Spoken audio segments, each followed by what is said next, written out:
Niners giving them a spark with the injury to Frank Gore. Darren Sproles back deep for the Chargers, who won the coin toss. He's averaging 24.7 yards a return. Jeff Reed, the former Pittsburgh Steelers, signed on December the 3rd with the injury to Joe Nedney. 6 touchbacks on the season. So much at stake for these teams. They need wins and they need help. And it starts tonight on NFL Network's Thursday Night Football. Sproles from the 3, out to the 25 and tackled at the 26-yard line. As we take a look at Philip Rivers and the San Diego Chargers on offense. The offensive line anchored by their center Nick Hartwick in his 7th year out of Purdue, 3-time Pro Bowler Chris Steelman, and Marcus McNeil, a Pro Bowler from a year ago. The rookie Ryan Matthews starts at tailback. Legadou Nene starts for the injured Malcolm Floyd. Vincent Jackson is back, and Randy McMichael in for the 7-time Pro Bowler Antonio Gates. Number 2 ranked offense in the National Football League, the San Diego Chargers, 7-6 on the season. Rivers gives for Matthews, gets a hole left, takes it out to the 31-yard line as he gets tackled after a gain of 5 as we check in on the sideline with Alex Flanagan. Hey, Bob, well, the 49ers, both inside linebackers, Patrick Willis and Takeo Spikes, are wearing large casts on their right hands. Both players broke their hand on Sunday against the Seattle Seahawks. Patrick Willis had surgery on Monday, inserting a pin into his hand, and the 49ers, take him however they can get him. They're going to need him tonight, Bob, in this game. Both guys, key components to this defense of Greg Minuski, the defensive coordinator of the 49ers. Rivers on a 2nd and 5. Checks it down, has McMichael for a first down, and Paris Helson finally knocks him down after a gain of 9. Let's take a look at the San Francisco 49ers defense. They line up in a 3-4. Justin Smith, Pro Bowler last year, 5.5 sacks on the season. Manny Lawson, one of the linebackers. It's Spikes and Willis running things in the middle. And then when you take a look at their secondary experience, with Shante Spencer in his 7th year and Nate Clements in his 10th. Reggie Smith and Deshaun Goldson, the safeties. Matthews out to the 42-yard line, and he gets turned back. And, guys, it's interesting when we saw the catch made by Randy McMichael. He's a guy that's had starting experience in the National Football League, and when we talked with Philip Rivers yesterday with Gates down, Philip said, hey, listen, you sure you know what you're doing? And McMichael said, hey, I've been a starter my whole career. I'm ready to roll. Let's go. Gates on the season, 50 catches and 10 touchdowns, out with a foot injury.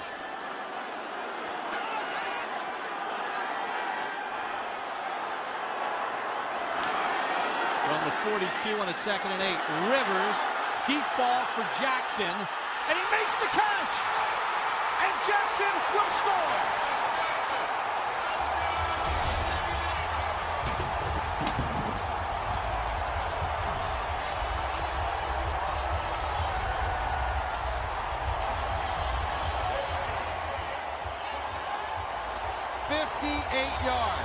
All that was a jump ball. Philip Rivers did not get this out as quickly as he wants it. You see him going up top here against Clements. It's up in the air. Now it's just his 6'5" height. It's a question of muscle, making a play on the ball, and Philip Rivers knows this. He knows if you just throw it up, Vincent Jackson can go get it for you. Vincent Jackson, who had the holdout and suspension, then the injury to the calf, gets his first touchdown of the season on his 3rd catch of the year. Just out-battled Nate Clements, 58 yards, and the Chargers strike first. Back in San Diego, well, Vincent Jackson, 6'5". Nate Clements is 6 foot. And Joe, you mentioned at the top, Vincent Jackson's a difference maker. It's been an odd season for him, and he makes a difference right away against Mike Singletary's Niners. Well, it's just, he's got 3 catches on the season. Those weeks he sat out certainly lets you know how important he is this ball club. Special teams has been a dagger in the side of the Chargers this year. Teddy Ginn, excellent return man for San Francisco, out to the 25-yard line, and he gets tackled on the play. Bobby, I want to show you guys, this is why they always stress bigger, faster, stronger. Watch 6'5" working against 6 foot. And it's just the height advantage and the size. And it's not just how tall he is, it's his length. Watch the length of the arms go out over the top, just reel that bad boy in. So his physical difference makes the difference on a big play. And Vincent told us yesterday, hey, we've got a basketball team with the size of our receivers. They're all big in San Diego. The biggest receivers in captivity. So now the pressure on Alex Smith and the 49ers in a must game for them. Brian Westbrook, the tailback.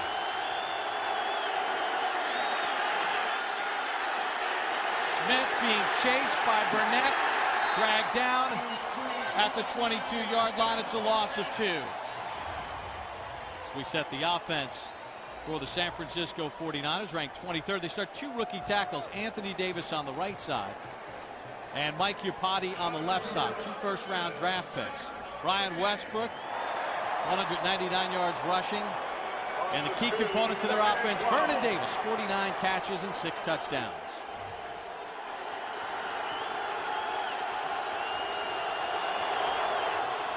After a loss of 3, 2nd and 12.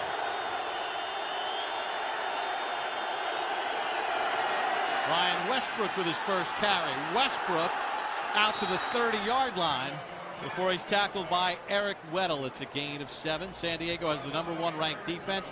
Antonio Garay has played outstanding at the nose guard position. Strength of this team, Sean Phillips, Stephen Cooper, Kevin Burnett at the linebackers with Antoine Applewhite. Jammer and Case in the corners.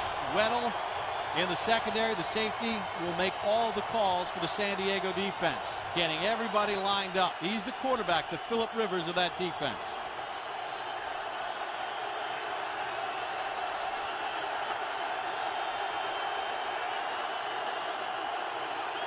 Third and 5 from the 30. Smith with time. Crabtree, a first down. Out to the 39-yard line, gain of 9. Michael Crabtree, the 10th overall pick last year with his 43rd catch. And guys, a good settling opening drive for Alex Smith in a hostile environment. Well, especially after the first play. The first play he gets flushed. All of a sudden you're in 2nd down and 12. They get the big run out of Brian Westbrook. And boy, has he stepped in and done a great job in the absence of Frank Gore with that hip. Anthony Dixon, the rookie 6th-round draft pick out of Mississippi State, picks up 8 on the play. Here's one of the things with the San Francisco 49er offense. It's their belief that they match up well against this defense. Now, a lot of people will be sitting out there saying, hey, hold on a second. This is the 2nd-ranked defense in the National Football League. The 49ers are young. The 49ers believe that they can be physical with their offensive line and take advantage of this 34 scheme. Dixon, a yard, and that's it. Antonio Garay. Boy, I like this guy a lot, Bob and Joe. This is Antonio Garay, and what a story. But Antonio Garay is playing as well as any nose tackle in the National Football League. Consider this. You can see Garay right in the middle. Consider this. To play the 34 scheme, there are 3 things you must have. First and foremost is a nose tackle. Then you have to have a good, strong inside linebacker on the strong side, and you have to have somebody who can handle the tight end. Garay handles the nose as well as anybody out there. And Sean Phillips can handle the tight ends on the outside. And guys, some confusion with the 49ers facing this 3rd and short, so they'll call a timeout. Vincent Jackson with a 58-yard touchdown. Chargers in front. Mike Singletary took over for the fired Mike Nolan in 2008, 18-20 as head coach of the Niners. Many picked this team to win this division easily. They're 5-8 right now, trailing St. Louis and Seattle by 1 game in the standings. It's been a disappointing year for the Niners. He fired his offensive coordinator, Jimmy Ray, early in the season. He's got Mike Johnson calling the plays. He's gone from Alex Smith to Troy Smith, back to Alex Smith. 3rd and 2 for San Francisco. Errant pass for Delaney Walker. Incomplete. Well, I just don't like the call. I'm with you. I don't like the call. First of all, if you're going to throw that little bubble screen, you've got to get it out there in a hurry. And Delaney's got to lose a little bit of ground, so he catches it in front of him, so he's going upfield. Now everybody's saying, oh, Alex Smith, not a good pass. You've got guys coming off the line, hands in the air. Not a good decision. Pound it in there. You've been running the ball pretty well. Pound it in there. So after one first down, the Niners will have to punt. Andy Lee, the Pro Bowler last year, averaging 46.3 yards a punt. Antoine Cason from his own 8, and he gets tackled right in his tracks by C.J. Spillman after a 45-yard punt. Well, San Diego got off to a fast start. Rivers to Jackson. Phillip Rivers has fired one touchdown pass already tonight, 58 yards to Vincent Jackson. San Diego 7-6. How could a team be ranked first in defense and second in offense and be 7-6? Well, when you have bad special teams. They'll start first and 10 from their own 9. Tolbert picks up 4 on the play. But Bob, the most important part of that, doesn't matter how you start, it matters how you finish. And now is the time of the season that everybody has to be playing their best and has to be coming to their best performance of the season. Doesn't matter if you're in the National Football League or if you're in Morovia High School Wildcats who just won their sectionals here, or the Allentown Central Catholic Vikings going for a state championship tomorrow. Now is the time to play good football. 2nd and 6. Tolbert picks up a couple. As Matt thinks up a few more high schools to promote there. Take a look at the timeline for the Chargers. 2-5 record, all 5 losses by 8 points or less. 5-1 since. They have the Bengals and Broncos on the road still. They're going to need some help with a Kansas City loss. But this is a team that has been known to have some frantic finishes. 2 years ago we were here. They were 4-8. They had to win out, and they did 8-8 and won the division. Darren Sproles in to the right of Rivers on this 3rd and 3. Blitz from San Francisco. Sproles, first down to the 20. Deshaun Goldson on the tackle. Bob, you talked about their 5-1 record in the last 6 games. The one game they lost a couple of weeks ago to the Oakland Raiders.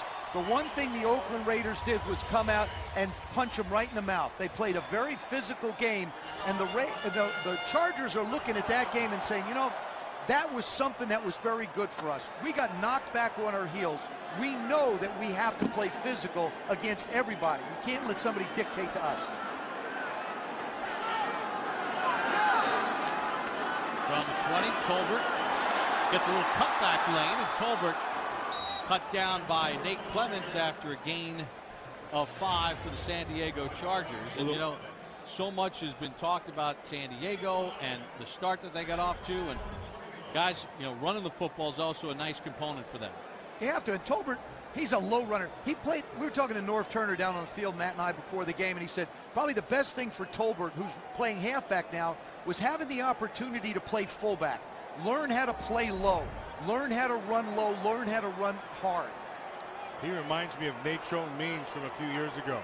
Powerful runner.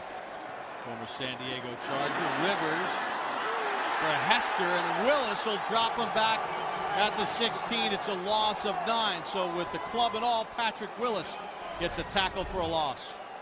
Well, this is just a good job of Patrick Willis. See the coverage? He has him. He knows it right there. He's in man coverage, and so you have, that's called jumping your coverage. See how he started to sneak over? Now you have to get back underneath from inside out, club and all. Big play. Terrific call by Greg Minuski, their defensive coordinator. When Willis was injured last week, Coach Minuski was just talking about, hey, we got to do this. I think I broke my hand. And Minuski's like, I don't care. Just get back out there and play. Exactly. 3rd and 13 for Rivers. Gets hit, and the pass incomplete. Justin Smith got a hit on the quarterback. Justin Smith is a beast. And Justin Smith, you're going to watch him coming right off this side right here, number 94. He is a pure power rusher. And a lot of, people talk about great cardiovascular conditioning. This guy is amazing to me because he bull rushes, which is running right into the guy. He does it all game long. He literally wears offensive linemen out. 4 block punts this year against San Diego, and Cyphers gets that one away, and a good kick to Ginn. Flag on the play as Ginn keeps his feet, being chased by Tolbert, who didn't have a helmet. And then Seiler throws him out of bounds. Oh, Mike Tolbert lost his helmet, kept on going. Look, he comes up with a smile. He got drilled in the middle of that play. Did not care. Just went after the ball. He was going to make the tackle. During the return, illegal block in the back against the return team. Number 35. 10-yard penalty from the spot of the foul. First down. Clete Blakeman, the referee. So San Diego gets the punt away, and look at Mike Tolbert.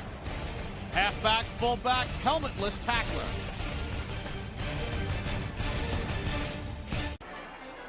Back in San Diego, the Chargers in front of the Niners 7-0. Second offensive possession coming up for San Francisco. Picked up 1 first down on their first possession. Failed on a 3rd and 2. They'll start from the 24 with Westbrook at tailback.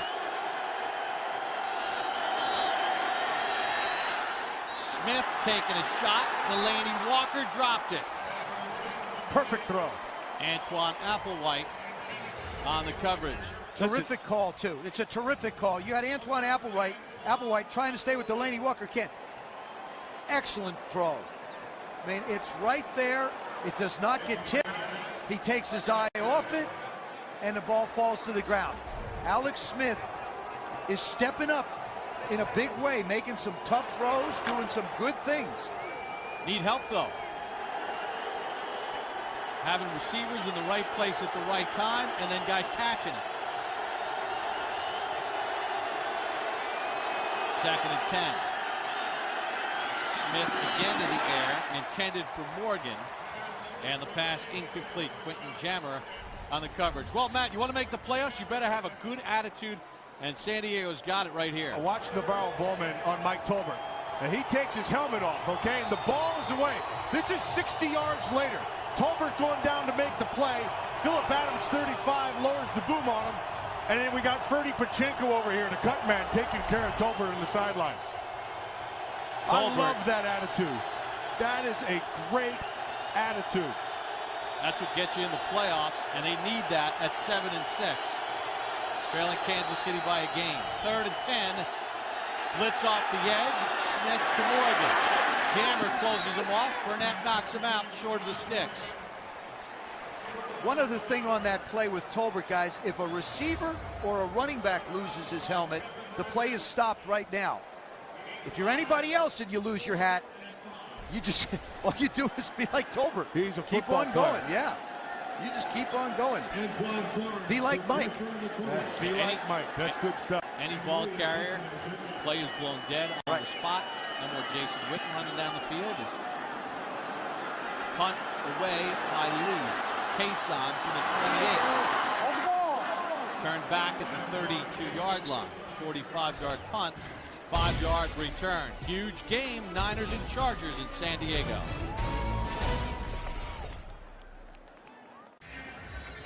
Well, a week from tonight, Thursday Night Football sets up shop in Pittsburgh as the Steelers trying to hold on to the division lead in the AFC North, host the Carolina Panthers. Then a Christmas night special, the Dallas Cowboys in Arizona against the Cardinals. That begins at 7:30. And don't forget, coming up on the Sprint Halftime Show, a live interview featuring Steelers quarterback Ben Roethlisberger as the Steelers get ready for a Sunday showdown against the New York Jets. There's an idea for your next. That's an idea for Matt's next haircut. Tolbert, cut and helmet and all, picks up a yard on first down. You know, it's interesting just talking to Greg Minuski, the defensive coordinator for the San Francisco 49ers. He's just talking about Norv Turner and what respect he has for Norv as a play caller. But he said there's a couple things that you're going to have no matter what. He says he's going to run the ball early. He's going to take some vertical shots. He'll have a couple screens in reverse, and then he'll get into what he really wants to do. Well, he only waited 3 plays tonight. The 58-yarder to Vincent Jackson to give San Diego a 7-0 lead. McMichael, the motion man, on the 2nd and 9. Rivers gets cut down. You're never going to confuse Phillip Rivers with Michael Vick. No, Isaac Sopoaga that's a good point. with the tackle. Good play by Sopoaga. But I'll tell you, Joe, what you did confuse him with was coverage down the field. And Sopoaga is able to make the sack because there was excellent coverage down the field. Rivers had time enough to throw it, then had to move, and that's where Sopoaga got him. And this is the position on the field where you just don't want to force an issue. Your defense is playing well. Pick up as many yards as you can. You're not going to be able to hold the ball very long. So get it out of your hands. Let the receiver run.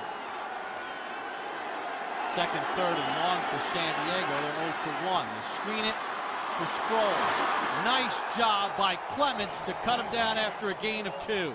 Who's one of the best tackling corners in the league. Not a big guy, but a very good tackler. Does a really nice job of coming in low. He's one of those guys who go for the legs all the time. Nicely done. Once Sproles gets going in space, dangerous. So is Ted Ginn. San Diego allowing 19.4 yards per punt return. That's the worst in NFL history. And Cyphers barely got that one off. Ginn with room and speed. Ginn out near midfield, but they say he stepped out at the 43-yard line. The last 2 series, Bob, the San Francisco 49er defensive front has taken it to this offensive line. And Mike Cyphers, the punter, gets in Ginn's way after a 23-yard return. And the other thing you're seeing is when the San Diego Chargers go back to punt, it's just a question of excitement. Everybody's holding their breath because that one, if he comes in properly and puts his hands out instead of trying to swing them down, he could have gotten that blocked, and he took a shot.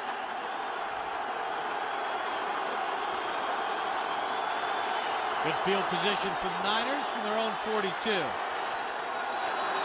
Anthony Dixon out to the 49-yard line. Well, the San Diego Chargers, how could this team with all this talent be 7-6?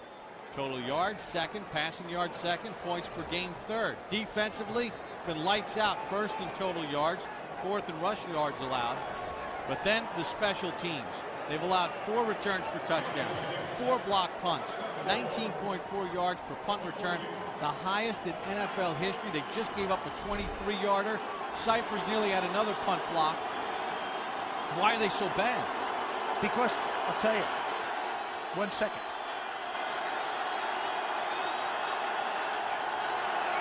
Second and 4 for Smith. Fires a bullet. Morgan's got it. First down in San Diego territory. Back to your question, Bob. In the beginning of the year, they had a lot of young players that they thought could do the job on special teams. And this is what happens with people.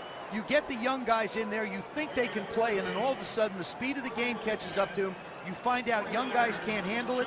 You're much better off with a veteran unit in special teams than you are trying to plug young guys in. Don't care if they can run faster, but their assignments aren't as sharp. First time in San Diego territory for the Niners. Dixon with room. Stiff arms Cooper. Takes on Weddle to the 22. It's a gain of 17. This Dixon is a big guy. Joe, you and I were down on the field before the game, and he came out, and I was like, holy smokes. Look at the size of this guy. He's a big man from the waist down, and he's a powerful kid. And he just pushes Stephen Cooper away. Oh, that's nice. That is some good stuff right there. That's 235 against 235. And 235-1. Yep. Dixon, a 6th-round draft pick out of Mississippi State, set the school record with 3,900 yards rushing in his career.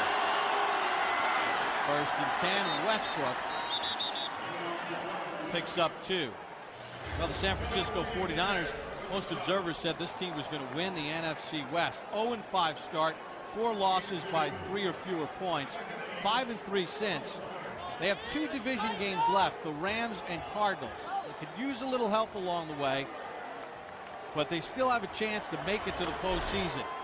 They're actually playing their best football right now. I'm really impressed with this offensive line right now coming off the ball.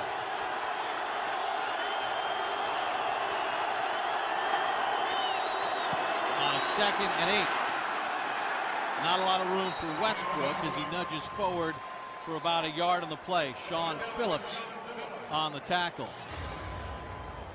Phillips in his 7th year out of Purdue. 56 tackles and 10 sacks on the season. And that'll be the final play of quarter number 1 here in San Diego. Huge playoff implications at stake. Vincent Jackson has the only touchdown. It was a 58-yard bomb from Philip Rivers. Chargers in front after 1.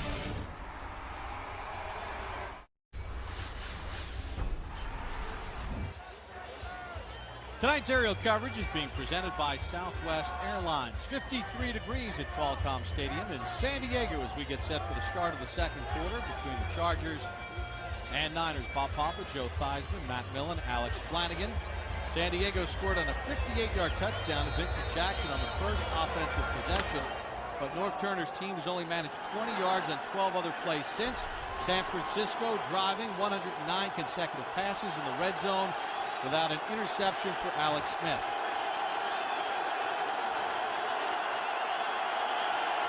Third and 8 to start the second. Smith trying to buy some time toward the end zone over the head of Ginn and incomplete. I like the poise of Alex Smith. We just showed that graphic, him protecting the football in the red zone, but then you also look at his athletic ability, his ability to run around. I mean, 16 carries, he's got 50 yards plus rushing, but he can escape and get himself out of harm's way, at least throw the ball away and give yourself a chance for some points. I thought he was going to take off and run there because he can run. He's fast. I'll tell you, one of the biggest supporters he has is Norv Turner. He really likes him. They had him for a year. Jeff Reed signed on the 3rd of December for 38 yards. And Reed gets the Niners on the board. So Jeff Reed connects from 38, 7-3 Chargers. Guys, there was a late flag on the 38-yard field goal by Jeff Reed. Antonio Garay using leverage to the right of your screen. That is a personal foul penalty, 15 yards. Take the point off the board. San Francisco has a 1st and goal at the 10. Westbrook gets nothing. You cannot use an opponent or your own player to go up on the back of one of the down linemen to try to block the kick. We've seen a couple in the games we've watched. This one tonight and one, I believe, last week had a similar play. But it's interesting that Mike Singletary decided to take the points off the board. It tells you how important he feels the 4 more would be as opposed to 7. And another special teams mistake by the San Diego Chargers. So that called against Eric Foster of the Colts a couple of weeks ago. 2nd and goal. Delaney Walker fights for the 7. Grabbed around the ankle by Gregory. That's a similar play that we saw on the 3rd and short. Same thing. This time not as flat, but they like Delaney Walker. It's the exact same play they ran, Matt. But the thing is you've got guys who can block. You've got Vernon Davis out front blocking, doing a good job. You got Josh Morgan out front doing a good job. But there's no place for the defense to drop to give you an opportunity to turn it up and go somewhere. That was a great play by Applewhite. Look, Norv's still talking to Garay right here about that, about his leverage play. 3rd and goal. Can San Francisco make them pay? Smith gonna run it. Smith, will he get there? Yes, touchdown. That's the athleticism we were speaking of. And that's the speed we thought we'd be able to see on that previous 3rd down. This time, he takes it. It looked like they were closing on him. Ooh, that's the pylon. See, got the pylon. That is a touchdown. So the kid from just outside of San Diego hits the pylon, touchdown, and the penalty on Garay capitalized by San Francisco, the leverage penalty. Gutsy decision by Mike Singletary to say, you know what, we're going to go for it. And Norv Turner's going to challenge now. I know he hits the pylon, and he hits it with his shoulder. Does the ball break the plane of the goal line? If it hits that pylon, it's 6. If the ball does. Watch the shoulder. The ball's in his lead hand. And that right there. See, it's on the other side of the pylon. That ball does not cross the goal line. Well, watch his right knee as it hits right there. I mean, that ball does not cross the goal line. And whatever the turnout is, I think it's a good challenge. Knees on the ground, ball doesn't quite cross the goal line. Be an interesting decision. The ruling on the field is touchdown. We'll have the review after this.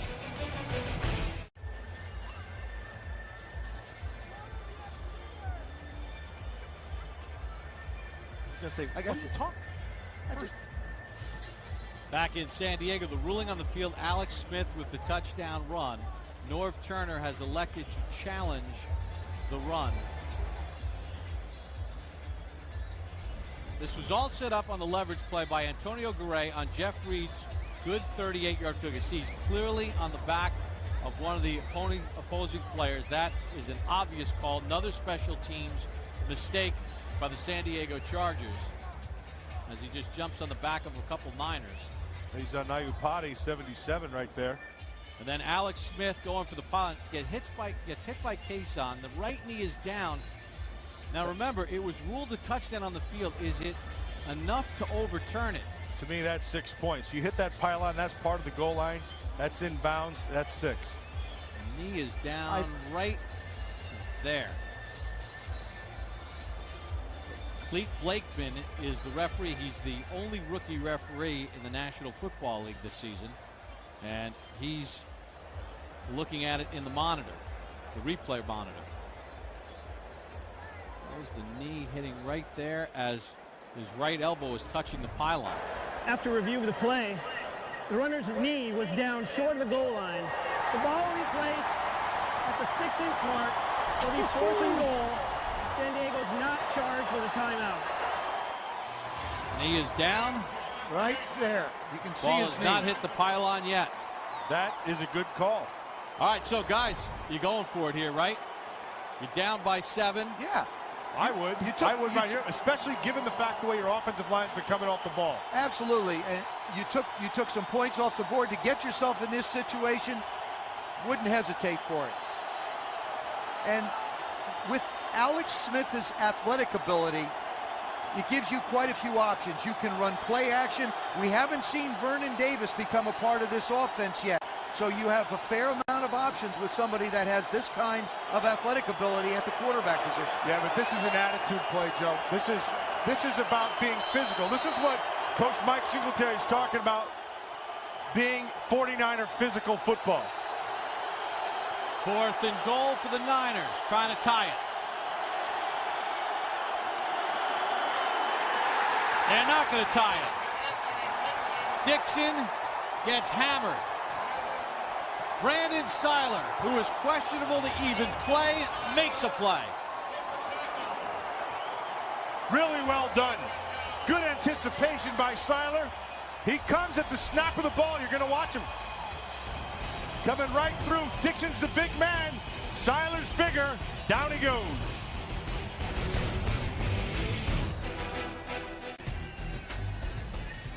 The USS Midway aircraft carrier in San Diego. Huge goal line stand for the Chargers. They'll start 1st and 10 from their own 3. Hester on the carry. Takes it out to the 8-yard line. All right, let's go back to the 4th and goal inside the 1. This block has to happen here. These two go here and then go up to Seiler. So Nwabo inside, right down there. You see him? He's the key to the play. Because he takes those two, Seiler can come through clean and makes the hit in the backfield. And so on the bottom of the pile is Ogemdi Nwabo. He's the stud. Seiler makes the tackle. 2nd and 4. Colbert just short of the 1st down. He picks up 3 on the play. What a crazy sequence, guys. You get the 38-yard field goal, 3 points on the board for San Francisco. The leverage penalty on Gray, so San Francisco takes the 1st down. 1st and goal at the 10. They have a touchdown that's challenged by Norv Turner. It's overturned. 4th and goal inside the 1, and Mike Singletary and the Niners can't score. That's like a quarter of activity in about 2 minutes. That's how you get to 5 and 8. Things like that go against you. And great defense by San Diego defending the goal. 3rd and short. Hester. Did he make the yard to gain? Looks like it from the line judge from the near side. Keo Spikes got a hit on him. but he broke that plane and picked up the first down. Nice job of coming off the ball. Now, That offensive line. Jacob Hester a year ago would not have been able to do that. He was 15 pounds lighter. This offseason, he really made himself into a fullback, beefed himself up a little bit, made himself a bit more physical, and he fits into this one. I mean, between Mike Tolbert and him in the backfield, you got fullback slash halfback. He reminds me of the old Chicago Bear, Matt Suhey. Same type of guy. Tolbert in a one-back set. And we get a delay of game. Delay of game. Offense. 5-yard penalty. Still first down.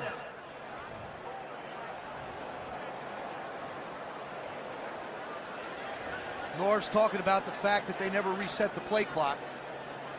They do now. Just speaking to Norv Turner, he's the play caller for this Charger team. He said what he wanted out of this offense was 10 to 12 play drives. He wanted to see them get on track and not rely on big plays. Travis LeBoy with a nice hit on Tolbert. No gain on the play. Now Justin bad. Smith's going to get flagged. Now let me tell you, that's this guy right here, that umpire, that's Garth DeFelice. He's one of the toughest umpires in the National Football League. And he's not afraid to jump in the middle of the fight and break it up, which he was trying to do there. Justin Smith wasn't aware that it was him and kind of gave him a swat. Garth isn't backing away from anybody. He's an old school guy. See him push him right there? You can't push him. Can't push him. You cannot show any aggression towards an official. As seamless as it might appear, you cannot do that. Now, and just know it, Justin Smith is not a guy who's prone to that. I mean, he's as good a guy as there is in this league. He reacted, and Garth isn't about to take any of that.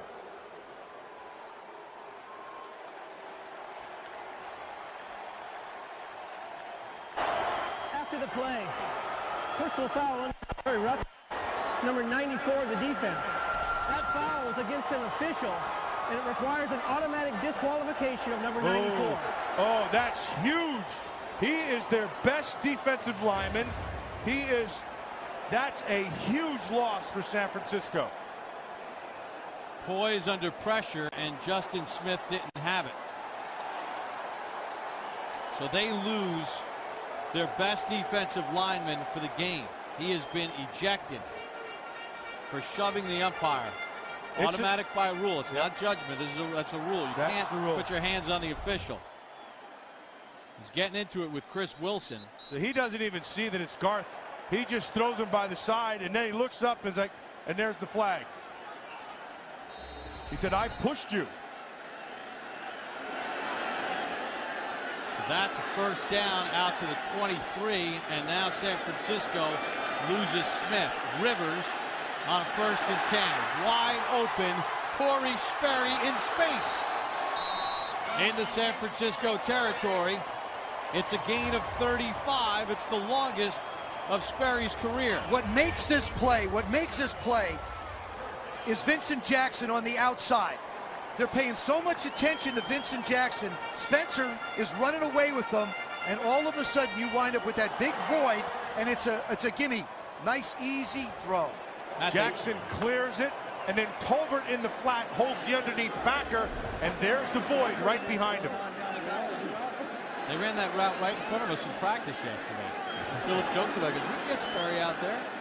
He can catch it. Rivers again wide open.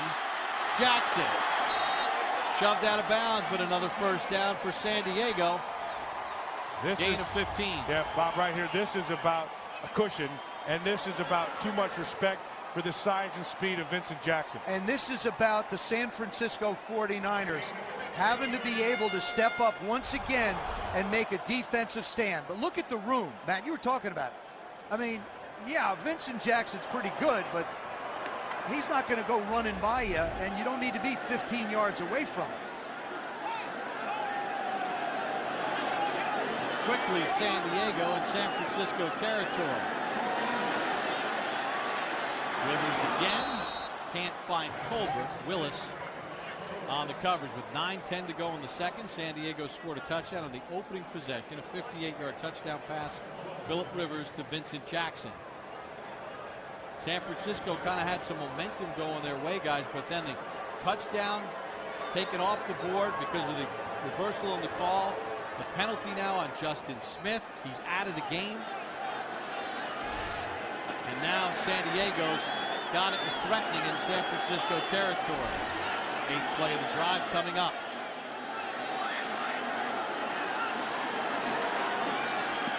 Rivers to Sproles in space. Chased out by Ahmad Brooks after a gain of 5. Guys, I got to tell you, I could watch Darren Sproles play football on a Thursday night, on a Sunday afternoon, or in practice.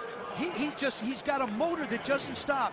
He's very, very good, knows where he wants to go, but you watch him practice, he'll take kickoffs and punts, and during practice, he'll return them 60, 70 yards. He'll take handoffs and run 30, 40 yards. I mean, he is a guy that just gets you excited to be a teammate. And at 5'6", he can get lost pretty easily. 3rd and 5 as the Chargers go empty. Rivers, Jackson, first down. Gain of 7. Well, if you don't have Antonio Gates and you want to run inside routes, Antonio Gates is 260. When you look at Vincent Jackson, he's 230. You can run pretty much similar routes. He's got fresh legs, hasn't been around all year. So you let him get in there and let him take the shots. Of course, Patrick Willis can't wrap up with that club. Looks like a Q-tip that was dipped in tar.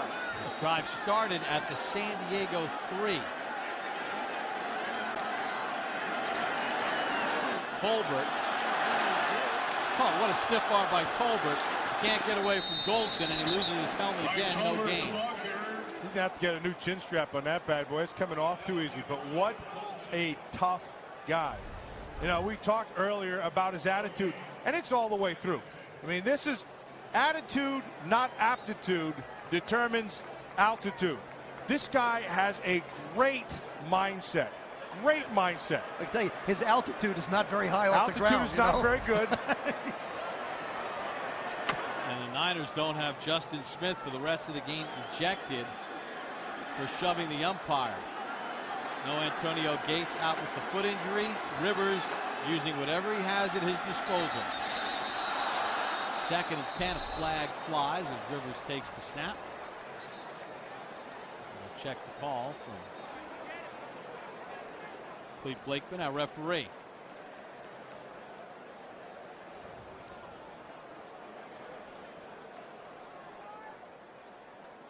There is no foul for an illegal snap. Prior to that, delay of game, offense, 5-yard penalty, still 2nd down. Well, Mike Singletary and the 49ers need wins desperately. 5-8, Norv Turner and the San Diego Chargers. Can they win another division? They've won 4 in a row in San Diego. Turner has won 3 in his first 3 years here. Been under a lot of fire, though, with the way this team has played, especially special teams-wise. It's cost them and put them in this predicament. 2nd and 15. Rivers to Kelly Washington for a gain of 12. Talking to Phillip Rivers yesterday, and of course he's thrown the ball to 17 different receivers.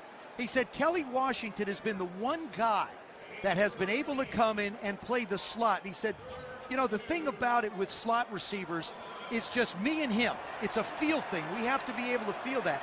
And because, Matt, you brought it up, because of the size of these receivers, he can sort of throw in general areas with the outside guys.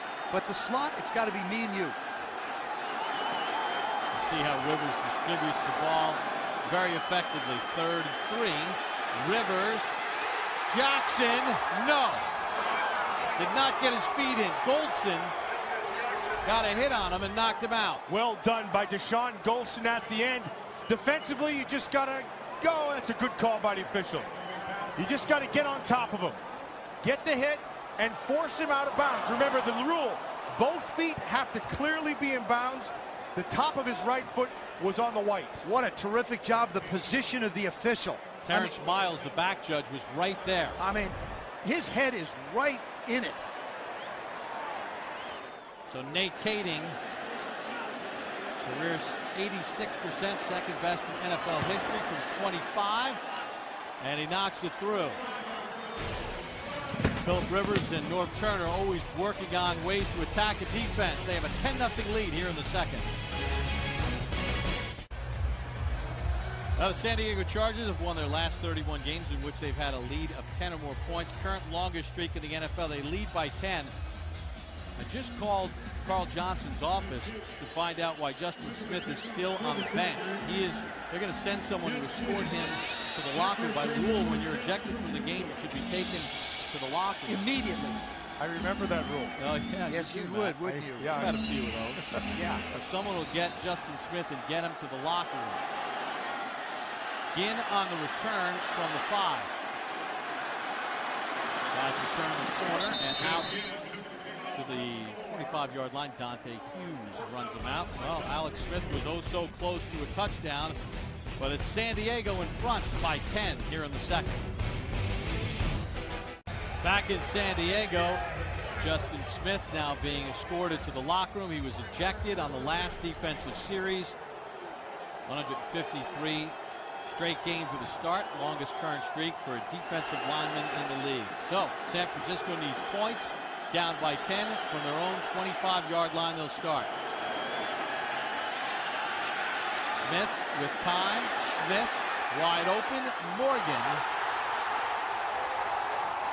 And Morgan, as he gets run out of bounds, let's see now, the officials are huddled up, and it's still San Francisco ball as Weddle came and knocked it away.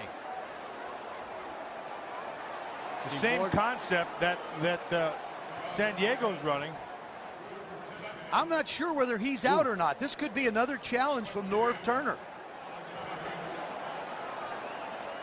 Ruling on the field was a catch and a fumble, but the defender recovered the fumble with a foot out of bounds. That makes him out of bounds. First down, San Francisco. Whoa. Yep, he clearly had possession of the ball, secured, and then he took his 2 steps. Then he bobbled it as he was going out of bounds. And then Weddle is out of bounds when he makes the, right there, you'll see him. He makes the reception with his foot out of bounds. Westbrook on a 1st and 10 to the 48-yard line. Steve Gregory on the tackle. That's a fumble. Take a look at Weddle's, tough to see his feet along the sideline as Morgan bobbled it. Well, it's a moot point now. It's in the books. And just looking at this San Francisco offense, there's 3 guys they need to get the ball to. Brian Westbrook is one. The other one is Vernon Davis, and the third is Michael Crabtree. They like to keep them in space. If they can get them the ball, they feel good about it. Westbrook inside the 45 to the 42 in what has been a wild second quarter. And Matt, gain of 4. Matt, to your point, Vernon Davis has not had a catch. Bingo. Nor has Michael Crabtree. Vernon Davis Crabtree really has 1 for 9. Yeah, Vernon Davis really is the key. He is a matchup problem for defenses. How do you handle him? Do you use a secondary man, a safety, a linebacker? What do you walk out on him? Because he can run like a wide receiver. Throw him the ball. It doesn't matter what you walk out of. When they don't throw him the ball, it doesn't matter.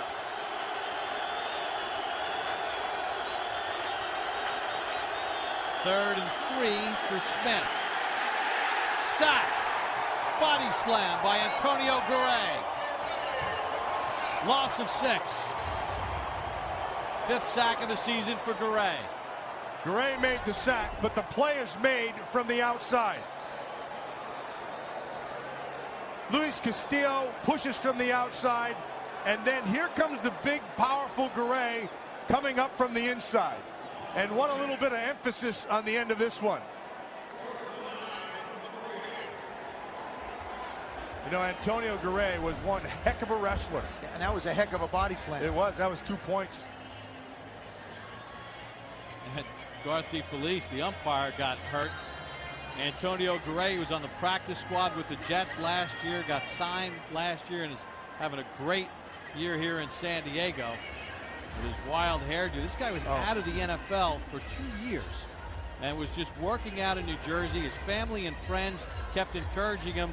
The gym he worked out was frequented by Phil Simms, the CBS broadcaster and former NFL quarterback. He watched him work out. He said, wow, he watched him play in a basketball game. He said to him, you need to be doing more football stuff rather than just lifting and working out. He referred him to Jim Burt, the former nose guard for the Niners and Giants. Yeah. And Jim started working with him, and he kept on sending out video and keeping in contact with coaches. And he hooked up with Ron Rivera here in San Diego, who was his coach in Chicago,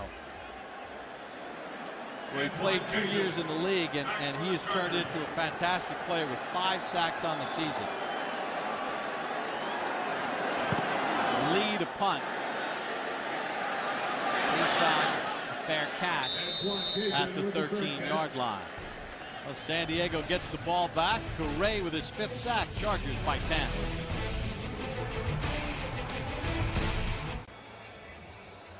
Philip Rivers and the San Diego Chargers offense back out on the field. 4:08 to go in the first half. Chargers in front 10-0. Rivers has thrown a 58-yard touchdown pass to Vincent Jackson. Antonio Garay with the sack on the last series. And San Diego starts from their own 13. The umpire back in the ballgame is Ryan Matthews. No gain on the play. Take a look at the chalkboard, Matt. Well, we talked about the difference in height, and now we're talking 6'5" as opposed to 6 foot, and that's just your vertical height. Then there's also the lengthened arms and all that. And then here's the thing you forget about big people. These guys, this is a long strider. He eats up a lot of real estate with every step. Now that's too much of a cushion that he's given him, but he does have very good speed. Hester comes in motion on a 2nd and 10. Rivers got hit, and it's dropped by Ahmad Brooks. You know, Bob, you said before when Delaney Walker dropped the pass, you said that's how you become 5-8. This is how you become 5-8 also. Opportunity right there. Ball's right in his hands. Goes right through it. Good field position. And he's one of the few linebackers that doesn't have a club on his hand. Maybe if he had one, it would have helped. Former North Carolina State Wolfpack member Manning Lawson hitting former Wolfpack member Philip Rivers to force that errant throw.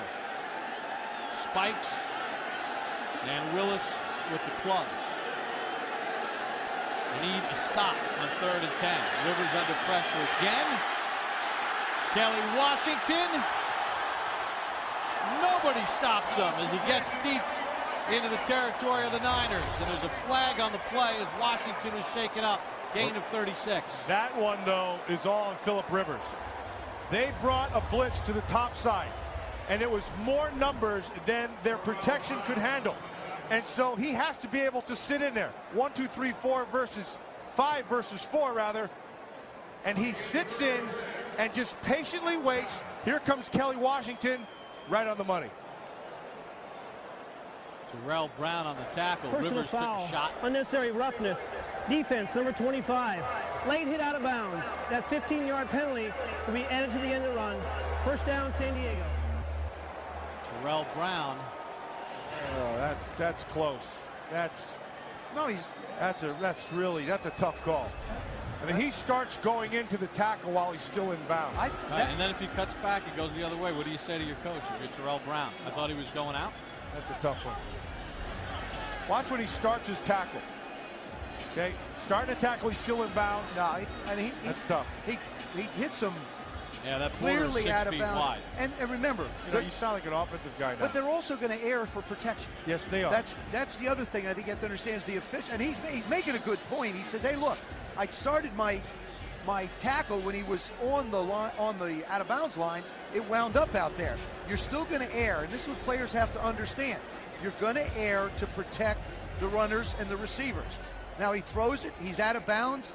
Yeah, but Joe, that's a tough call. I mean, no, look, the official, I agree. He's going to err to the side of safety. That's just a hard call to make because, like I said, he started his tackle while he's still in bounds, and then he follows through with it. And Washington, former Cincinnati Bengal, New England Patriot, and Baltimore Ravens shaken up. The last thing the Chargers need is another wide receiver down. Malcolm Floyd's already down today, as well as Patrick Creighton. So they're starting to get a little thin once again at the wide receiver position. And course, Antonio Gates out as well. Although Randy McMichael has done a very nice job here this season for San Diego, picking up some of the slack. Led the team in receptions in 6 consecutive season, tying an NFL record for tight ends with Shannon Sharp. Rivers has gone over 4,000 yards this season for the 3rd consecutive year, tying Dan Fouts' club record. And another 15-yard penalty against San Francisco in this quarter. And the Niners 36. Matthews, the rookie, inside the 25 to the 22-yard line, gain of 14. You think about what the Chargers gave up to have the opportunity to draft Ryan Matthews. They gave up a 1st, a 2nd, a 4th, and Tim Dobbins to the Dolphins to move up, I think, 12 spots to be able to draft him. That's how much they thought of him once LaDainian Tomlinson was let go by the Chargers. There's a lot to like with Ryan Matthews. He's a 220-pound man, has great speed, and for a rookie, has some very good inside runner's patience, has the speed, like you said, to be able to get outside. But Ollie Wilson, his running back coach, he says he's doing nothing but getting better and better as the season's gone on. Golson was shaken up. And the other thing, too, with Matthews, he had an ankle situation, ankle injury. And as Norv Turner told us, you know, it's just a matter of reps. He just hasn't gotten enough reps. And as a rookie, you miss practice reps, it sets you back. He had a 65-yard performance last week against Kansas City. And Philip Rivers said, hey, you know, maybe he's going to get a little something going. He needed that. Now Rivers has to call a timeout with 2:31. Is he going to be hot now? In the half. It might be hot, but I'll tell you when he's hot. He's hot in the month of December, Philip Rivers is. When you take a look at his resume, career numbers in December and January in the regular season, he's 20-1 with 38 touchdowns, 13 interceptions, and a quarterback rating of 98. And this team has needed him over the last couple of years to play well down the stretch, especially in 2008 when they had to win their last 4 and they won the division at 8-8. And when you sit and talk to Philip Rivers, you really get the sense that he's delighted with the fact that he's able to do all the things with all these different guys. Whoops. You take a look at some of the best records in December and January with the likes of Daryle Lamonica and Roger Staubach. And Joe Theismann. Big Joe. Thank you. 1st and 10 for Matthews. Hit at the 19-yard line by Reggie Smith, the safety out of Oklahoma. Why were you so good so late, Joe? It was the team I played on. I mean, our guys really looked forward to getting into December and January. I mean, you could smell the playoffs. It seemed like the intensity at practice got more exciting. Players took care of themselves. They had just had a lot of fun. Well, it takes us to the 2-minute warning. Philip Rivers trying to improve upon that mark. His Chargers driving again, leading by 10.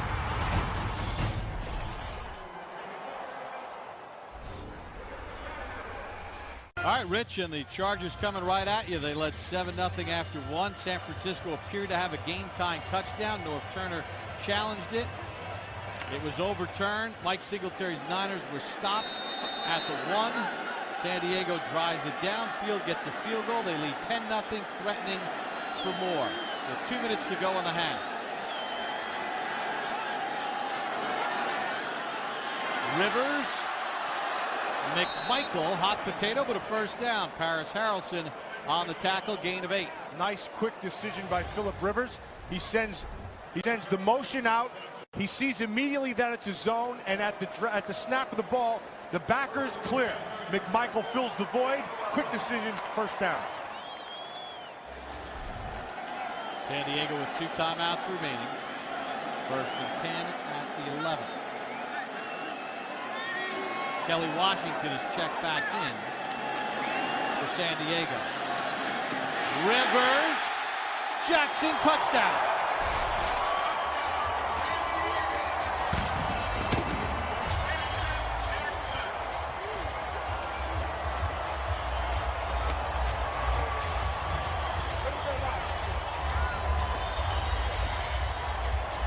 Second time they've hooked up tonight. What they're going to do is they're going to clear everything out on the right side. Kelly Washington comes in. You see Vincent Jackson right there in the middle. He runs a little delay Just a little hesitation across the middle, let everybody else clear out. Phillip does a real nice job of sliding in the pocket to be able to make the throw. Nate Kading's extra point is good. They were cutting the backer to KO Spikes. They were cutting him specifically to Vincent Jackson. Vincent Jackson read it perfectly, got on top of the cut, and was able to beat him to the top side. Vincent Jackson, 4 catches, 91 yards, and a pair of touchdowns. 17-0 for Philip Rivers and the San Diego Chargers with 1:19 to go in the first half. You know, lost in all this talk right now is the protection that Philip Rivers is getting. And I can't help but think he's been sacked 1 time, and that was by Justin Smith early in the game. And so the loss of Justin Smith, I really believe, hurts this 49er defensive front. He's the guy who gives them consistent pressure up inside, and he's able to do it, you know, against some good players. Now, he's going against Marcus McNeil when he beat him. I think they missed him. Yeah, but you look at all the mistakes that the San Francisco 49ers made. Bob, you went through them before. And Ahmad Brooks just dropped an interception as well. But, you know, San Diego at 7-6, they need help. Kansas City still has a game lead on them. But, you know, they're starting to get that momentum going, Joe. And with the way Philip Rivers is playing, this is a talented football team if they can get the special team stuff squared away. Again on the return. Good coverage. And Gregory makes the tackle.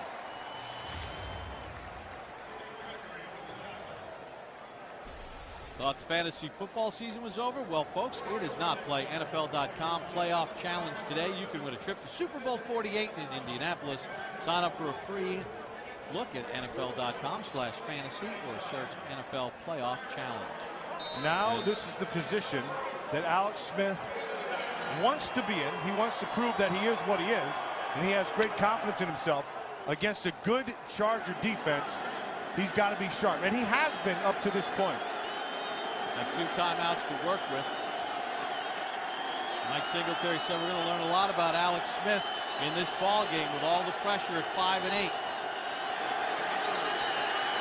Smith, Westbrook, short gain, Gregory, and Phillips on the tackle.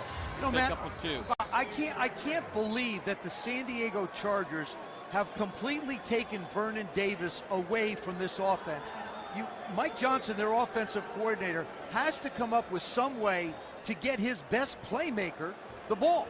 I mean, you're working against linebackers. He's got 49 catches. He's averaging 15 yards a catch. He's your leading touchdown guy. There has to be a way that you can get him the football. Mike Singletary said that this is a big game for Alex Smith. It's really a big game for sort of this entire coaching staff and group. They're in their 2nd year. Lofty expectations for this football team. We've talked about all the close losses. He made Mike Johnson his new offensive coordinator when he got rid of Jimmy Ray on September the 27th to open things up. But not only is it a referendum on the quarterback, it might be on the coach and the staff. 2nd and 8 from the 18. Smith sacked Luis Castillo. Nowhere to go with that ball. Good coverage down the field. They sat in quarters. Anthony Davis against Luis Castillo is a mismatch. Anthony Davis, they're the #1 pick out of Rutgers. You see him on the right side, number 76, and he gets beat right from the get-go. He slips. Well, the reason why he slips and falls, that's certainly not going to be a very easy way to make a block. Yeah, that's a TE stunt. And so they take that tackle, and it was just Castillo, and they drive him to the top shoulder of that guard, and you force them to make a decision. Now, he doesn't help himself because he slips, but Castillo is able, on the mismatch, to get the sack. Now, San Diego uses a timeout to try to get the ball back with 1:02 to go. You know, Mike Singletary said he was really enthusiastic with the way this team handled all of the adversity in the early part of the season. Of course, 10-time Pro Bowl selection, 2-time Defensive Player of the Year, and a member of the Pro Football Hall of Fame in 1998.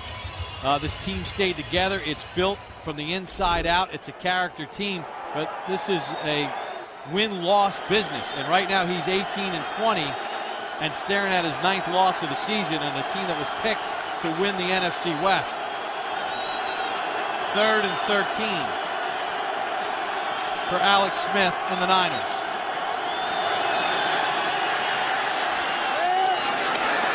Smith to Morgan, where there's no place to go on a 3rd and 13. Closing quickly to the football, Dante Hughes. And so if you're sitting at home and you're a fan, you're saying, what the heck is he throwing it underneath for? Well, the answer's simple. They're taking all the deep stuff away. That's what they're going to give you. So yes, did they run some routes down the field? Absolutely. It's taken away, so they force you to dump it down. But if I'm sitting at home going, why the heck isn't he throwing the ball to Vernon Davis in the middle of the football field? Well, if they're dropping deep. Because he was running down the middle of the field right into a safety. You're not going to make that throw. Well, I don't know. I have. And they've gone back the other way. San Francisco will That's let happened before. I remember a certain Super Bowl. Too. Yeah. Okay. Oh, hey, hold on. Jack Squire, can you hear him? Yeah, I got him. Ouch. While you two go through that, we'll get the call from the official. A delay of game as San Francisco let the game clock go down to 13. San Diego is out of timeouts. Norv Turner used one on 3rd down, but you know, Alex Smith trying to make something happen. What's being taken away from him, Matt? Well, you can see the coverage. Here's the 2 deep safeties, and they're going to run these corners back, okay? So they're going to take away all vertical routes. Right there in the middle, you saw was 85 running right into safety. Now, you can't make that throw, so they're forcing you to have to dump it down. Joe would still make it. Lead a punt. Tom Brady would make it complete it. Kayson backpedals to the 29. Kayson stumbled and got hit as he crossed midfield. A return of 22 after a 54-yard punt. Let's see if they're not going to put any time left on the clock. Down by contact. Please put 2 seconds on the game clock. 2 seconds. On the game clock. Philip Rivers in San Diego will try, at least could have an opportunity to throw one up. Again, you bring up the size of the wide receivers. I mean, you've got Vincent Jackson. You certainly have to believe that he's going to be in the middle of a jump ball going down the field if you're going to take a shot. I can't help but think that the turning point in the first half of this game was when Justin Smith was kicked out. Things changed right there. Well, we might even go back a little bit further when Norv Turner challenged a touchdown by Alex Smith that was ruled a touchdown. It was reversed to take points off the board. Well, Washington 6'3", Vincent Jackson 6'5", Monet 6'2". They have big receivers. Rivers, though, under pressure from Lawson, and he just parks it in the San Francisco bench incomplete. Well, that's the end of the first half. San Diego led it 7-0 after 1. They lead it 17-0 over the Niners at the half. Stick around for the Sprint halftime show with a live interview with Ben Roethlisberger.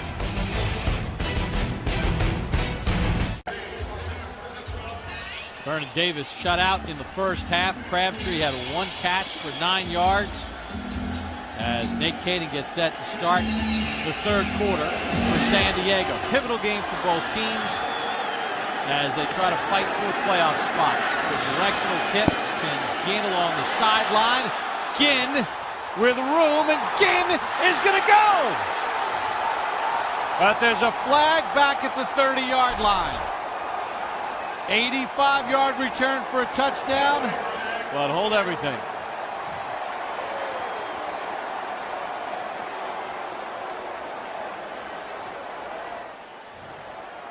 During the return, personal foul, grabbing the face mask on the return team, number 44.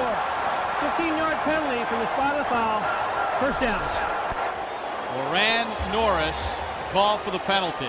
You can't make this stuff up. I mean, you cannot beat yourself. And Joe, what you just talked about in the first half, here's a continuation of it. It does. Drop passes, missed opportunities getting in the end zone. 88 right there holding on. I mean, you guys, I don't think that officials are going to see everything, but they do. They absolutely do. Moran Norris with the face mask penalty to the face of Chris Wilson negates an 85-yard kickoff return for a touchdown for San Francisco. What a job Ted Ginn did working the sidelines, too. And San Diego, it won't go on the record, but another breakdown in special teams. Smith. Dixon picks up a couple. Well, we saw one miscue here in the third quarter. There's been a bunch of them for San Francisco. Alex Smith appeared to have a game-time touchdown challenge, so they go for it on 4th and goal. Dixon is stopped by Seiler. Then Justin Smith on the ensuing possession pushes the umpire. Garth Felice, he's ejected from the ball game. Ahmad Brooks dropped an interception, which then led to a touchdown for San Diego. And then Moran Norris, top of your screen with the face mask on Chris Wilson, negates the Ginn 85-yard kickoff return for a touchdown. Westbrook, the 21. Antonio Garay on the tackle. A little extracurricular stuff as we check in with Alex Flanagan. Well, Bob, the San Diego Chargers certainly haven't had any miscues on defense. Norv Turner telling me at the half that he absolutely loves what they've been able to do defensively in this game. They have shut out their opponents now through 6 quarters, Bob, of football. Yeah, the shutout last week of the Kansas City Chiefs in a huge win in the AFC West. As the Chargers picked up their 7th win, looking for number 8, 3rd and 4 for San Francisco.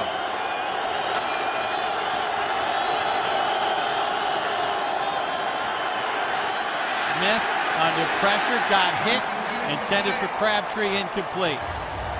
The front 4 of the San Diego Chargers, whether they bring a linebacker, no matter what they do, the San Francisco offensive line just can't handle them. Alex Smith is holding on to the ball a little bit longer than he wants to. That's not a bad pocket, but there's nowhere to go. Terrific coverage. You see him come around the back, wind up making the play. Antoine Barnes doing a terrific job from the backside, making sure Alex Smith can't make the completion in the middle. And one of the advantages that the San Diego defense has is they have 3 guys who can rush the passer, and Antoine Barnes is one of them. Andy Lee with the punt. Face off from the 31. Slips on the turf. He can get back up and does to the 42-yard line. And then knocked down by Delaney Walker. 49-yard punt, 10-yard return. No points for the San Francisco 49ers, down by 17. Temperatures in the low 50s in San Diego as we welcome you back to Thursday Night Football. The Chargers with a 17-0 lead over the Niners, 13:04 to go in the third quarter. Phillip Rivers, 13 of 18, 195 yards and a pair of touchdowns. Mike Colbert picks up about 3 on the play. Well, Norv Turner's in his 4th year as head coach of the San Diego Chargers. And you take a look at Norv Turner and the way his team has started. During certain years they finish strong, but the big question is, can they finish in the postseason? 5-1 since the 2-5 start last year. Listen, a lot of people thought this team was going to the Super Bowl in 2009. They lose a home playoff game to the Jets, in which the Jets came in and just out-physicaled the Chargers. He's won 3 straight division titles, but with this talent, should there be more? 2nd and 7 for Rivers. Sproles in space. Sproles with a first down to the 47, gain of 9. So, Joe, you know, Norv Turner, 39 wins, 22 losses in San Diego, 3 straight division titles. Criticized fairly or unfairly? I think it's unfairly. I think he is unfairly criticized. He's done an excellent job with what he's had to work with, and each year you have to look at it as a separate year. This year, special teams have betrayed him. And he stayed with Steve Crosby, the special team coach. He said they can fix it. He's had multiple injuries on a lot of different occasions. Phillip Rivers has thrown the ball to 17 different receivers. It seems like every week it's either an Antonio Gates out, Vincent Jackson wasn't in, Patrick Creighton's out, Malcolm Floyd's out. And I think he's done a very nice job, as well as Phillip Rivers, trying to manufacture some type of offense when you're constantly changing. So, no, I think you stay with him, and he can continue to get it better and better. Manny Lawson shaken up on the last play for San Francisco. Colbert on the run again. Colbert takes on Golston, and he's got a first down. What a picks beast. up 11. You see him at the end. This is Nate Trone. You know, remember Tank Holmes. Remember the Chiefs? Tank Holmes. Watch him finish this. Low pads, get out of my way, and then he just pushes him. That's just pure power. He's got the blood on the pants. Oh, yeah. He lost his helmet a couple times. Look at low man wins. It's all about leverage. Hey, you sitting at home, you kids sitting out there playing high school, low man always wins. After that collision, Ryan Matthews will come in and take a rep for San Diego at the tailback on a 1st and 10. Matthews kind of turned corner, gets what he can, and then shoved out of bounds after a gain of 6. So, Matt, back to Norv Turner, because he's a lightning rod here in San Diego. A lot of talent on this football team, but special teams problems in the postseason, and this year, is he the guy to get this thing through to a championship? Yeah, I think so. And I've been a big Norv Turner fan for a long time. I think one of Norv's great strengths is his play calling. I think he's on the very short list of great play callers in this league. That's the first thing. A head coach is only as strong as his staff that he puts together. I like the staff that he has right here, particularly on defense. He's going to have to get the special teams straightened out, but A.J. Smith has given him a good roster. They have the tools to make the run. 2nd and 4. Rivers just slips it to McMichael in between the club Spikes and Willis. You know, and you got to love the way Philip Rivers makes throws. I mean, he throws it from a lot of different places. This is out of his hands quickly. It's just a little push throw, keeps it down low, and that's one of the things that quarterbacks that don't have as much experience do. Throw the ball high in the middle of the field, nothing really good can happen. Keep it down low, the worst that happens is an incompletion most of the time. Tiny window that he stuck it in there. Another 1st down for the Chargers. Colbert tripped up, picks up 2. Ray McDonald on the tackle. Well, you know, you talk about Norv Turner and the talent on this team. A.J. Smith, who holds a hard line with contracts like Marcus McNeil, and also with Vincent Jackson. I mean, the amount of personnel that he's brought in and restocked this team, Matt, is pretty impressive. A.J. Smith is one of the best personnel minds in all of football. Has been for a long time. Has a gruff personality. Doesn't really care if you like him. That doesn't matter. He's like Sinatra. I'll do it my way. He is. I'll take that guy anytime. 2nd and 8 for Rivers.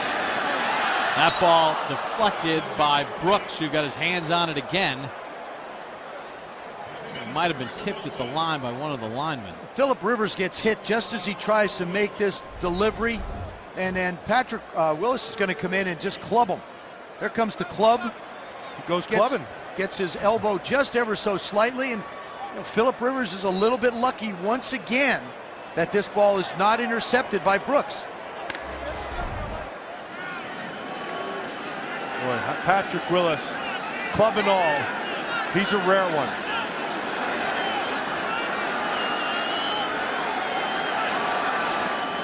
Third and 8 for Rivers. McMichael shouldered down by Spikes, but it's a 1st down. Joe, talk about manufacturing throws. Rivers certainly does. Well, you can call this a push. You can call it anything you want, but it's great awareness because Philip knows where everybody is on the field. You know what I call it? A great catch. Oh, that was look at that. Great catch.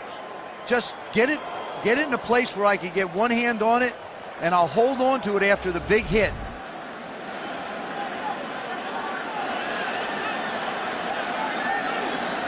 First and 10, Chargers up by 17. Colbert fights for a couple of extra yards. Willis and Spikes on the tackle. I want you to take a good look at Natrone Means. This is just a few years back. San Diego, he was a powerful guy, played nice and low, had really good feet, and now this is the new Natrone Means, a.k.a. Mike Tolbert. Same style, runs with the same reckless abandon, powerful guy. He's fun to watch, and he's a fire plug. But the description of finishing a run is Colbert. He finishes the run. 2nd and 5 from the 7. See if Colbert can finish the drive. Colbert, a yard short of the 1st down. Spikes got him to the ground. One of the things that's getting lost in this dominance by San Diego offensively is the play of Takeo Spikes and Patrick Willis. Both of those inside backers, they're at the bottom of every tackle, and they are handicapped. Both of them have broken hands. They're wearing clubs. And how easy do you think? How easy could it be trying to tackle somebody with 2 boxing gloves on? Not easy. And you know what Patrick Willis is, and he's still an ascending player. But the guy, in my mind, who's maybe having as good a year as he's ever had, maybe his best year, is Takeo Spikes. In his 13th season, he is playing really well. 3rd and 1 at the 3. Play clock was down to 1. Chargers call a timeout, try to add to a 17-0 lead.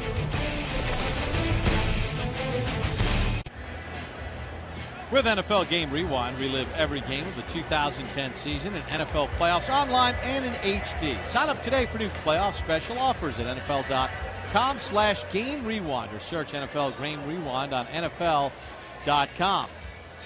Well, San Francisco doesn't want to rewind some of the mistakes that they've made here tonight, and San Diego's made them pay. 3rd and 1 for the Chargers with 7:06 to go in the 3rd, trying to build upon a 17-0 lead. Drive started at the San Diego 42. Colbert does not get the first down. Paris Harrelson's at the bottom of that pile for San Francisco. And right here, you take the points. You kick it. Yeah. I mean, that would be the logical thing to do. I mean, you saw what happened to San Francisco down there. You just don't want to give them any life. Well, hold on. It's a 3-score game right now. And if you kick it, it's still a 3-score game. Maybe he takes a shot. Yeah, but the way your defense is playing, I mean, San Francisco hasn't put any points up yet. Just take your points, right? Well, I think make it go for it. If you kick it, it's a 4-score game. And it could be a situation where they may have to use another timeout because the clock's running down now to 10 seconds, and they're going to have to burn one more timeout because of the uncertainty. See, if you kick it, it's still a 3-score game. It's 21. If you go for the touchdown, and if you don't do anything right here, it's still a 3-score game. So if you go for the touchdown here, and let's go back to what you just said, Bob. You like what your defense is doing. This offense really hasn't been doing it, so you pin them right here. But get the first down first. That's right, because they don't have to score a touchdown here. They can still get the first down and get another set of downs. Well, you take a look at the playoff picture in the AFC. San Diego at 7-6 and currently in the hunt, trailing Kansas City, who's at 8-5 in the AFC West.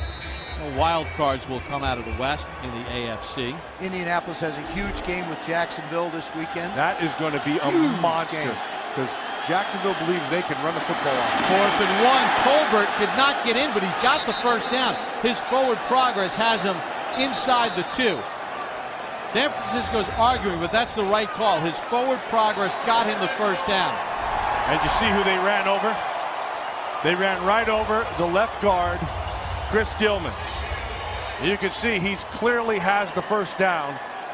He goes over the top. Oh, nicely done by Manny Lawson, 99, Takeo Spikes, but not before he picks up. Oh, that's really well done. You see how about Hester flying Hester in there? Throws himself in to Willis. 1st and goal at the 1 for San Diego.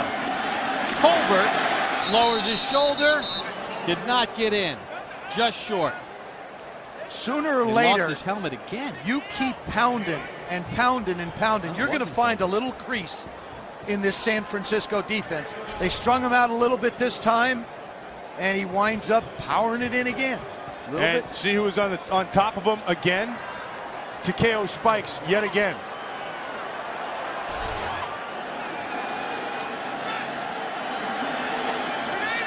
Second and goal inside the 1. Colbert again. And he's in for the touchdown.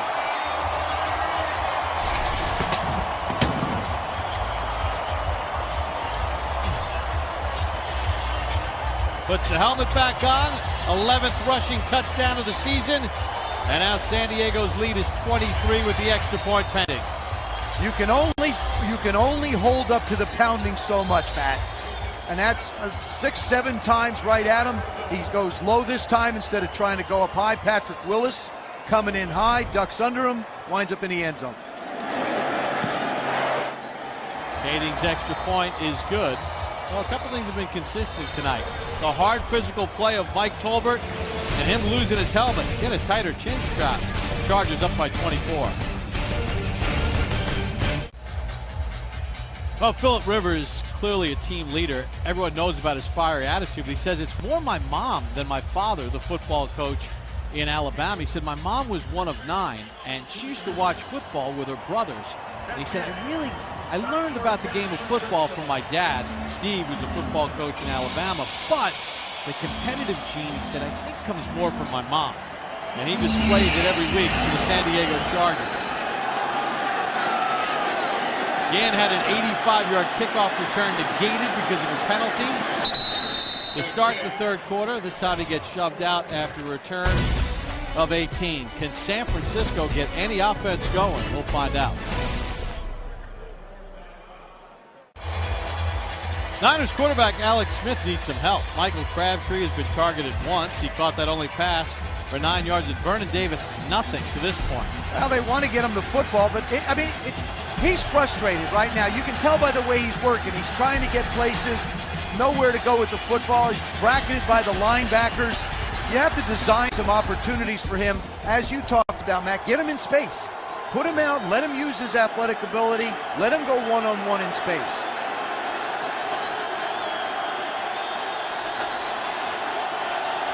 Smith and the Niners start from their own 22.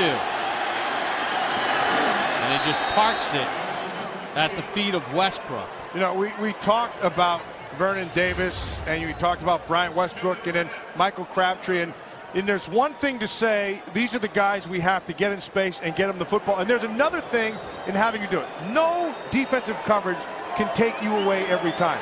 And so if your guy is Vernon Davis, then you have to design things around him. Move him. Line him up in the backfield. Motion him across. Put him in a slot. Make the defense declare how they're going to cover him. They haven't done that at all tonight.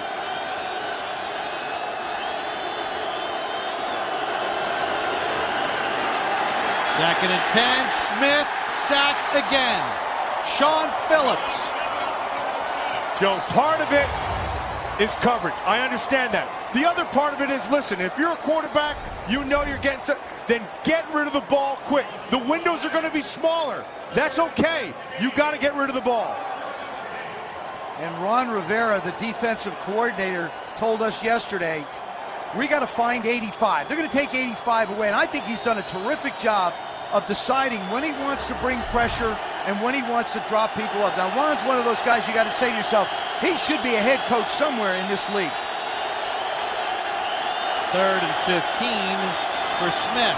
Crabtree, second catch, goes nowhere. Weddle had it read perfectly. And San Francisco has to punt again. And that Eric Weddle has had a lot of plays read perfectly this year. I think he's having a Pro Bowl year. Says he studies Troy Polamalu and the way he's used in Pittsburgh. The only thing is he's had 5 interception opportunities. And he said, you know what, they're not tough. He said, they've hit me in the hand, they've hit me in the chest, and I've dropped them. Yeah, he said, it's my fault. Fourth 3 and out and 7 possessions for the Niners. And he lead a punt. Jason back to the 22. Jason can't turn the corner. Tackled at the 31, 54-yard punt. 9-yard return. Alex Smith sacked 4 times tonight, the latest by Sean Phillips.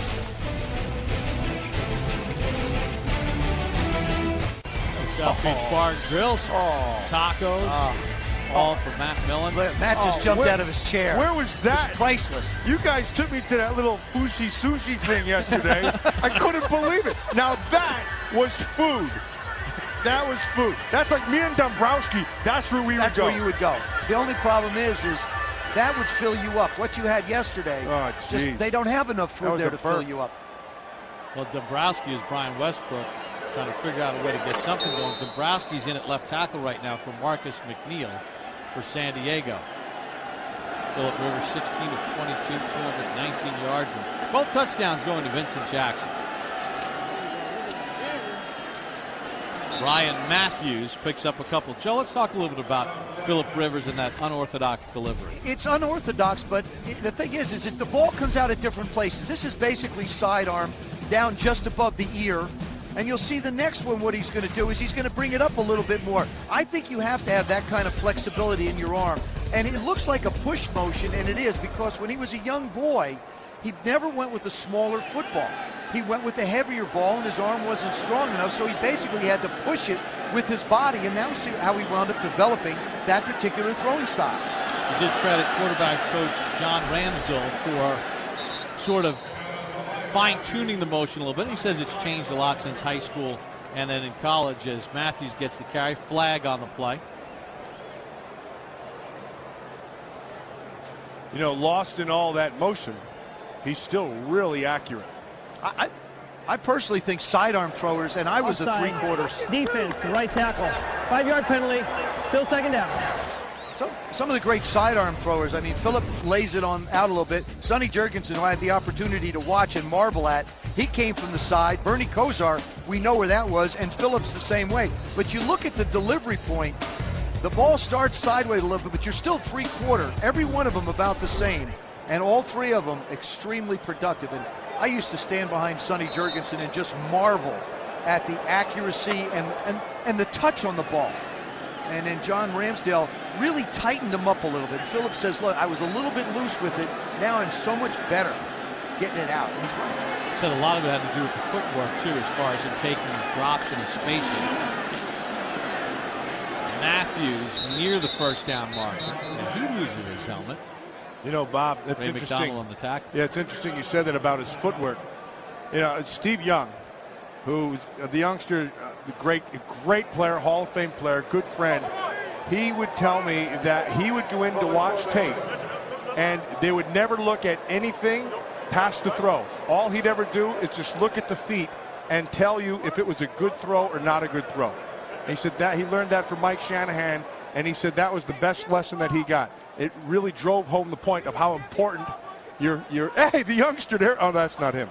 That's a youngster, That was though. really Steve Young. You'd get into an argument with him, too. No, the youngster, that's my guy. They wish Steve Young was throwing the ball tonight because they have no points to show for it. First down for Matthews with that extra effort after the measurement. Well, Niner fans wish that either Steve Young or Joe Montana was still around because it has been a mad search for a quality play at the quarterback, although you can't lay this all on Alex Smith tonight. You can't. I mean, you can't go and say this is an Alex Smith game where you can judge what he's done. He's got no help whatsoever anywhere. The only thing I'd say is he's got to get rid of the ball quicker at times. Matthews on a 1st and 10. Abreu Franklin on the tackle. Gain of 3 as we send it down to Alex Flanagan. Hey guys, going back to Philip Rivers, he has a little brother that's 11 years younger than he is that's going to be playing at LSU in 2011. Now, his high school coach was Philip Rivers, one of the coordinators on the high school team when Philip Rivers played there, and he said that his brother is even better than Philip. He's taller, he's 6'7", says he throws the ball better than Rivers, going to be even a better quarterback than his big brother. So we maybe have a Peyton Eli situation potentially, Bob. Yeah, his brother Steven on his way to LSU. Alex, that's a tall order, no pun intended. Yeah, but he'll be 16 years in the league by the time his brother gets here. 2nd and 7. Sproles, another first down. In and out of territory. Not enough. Spencer on the tackle. Not enough is ever said about Darren Sproles.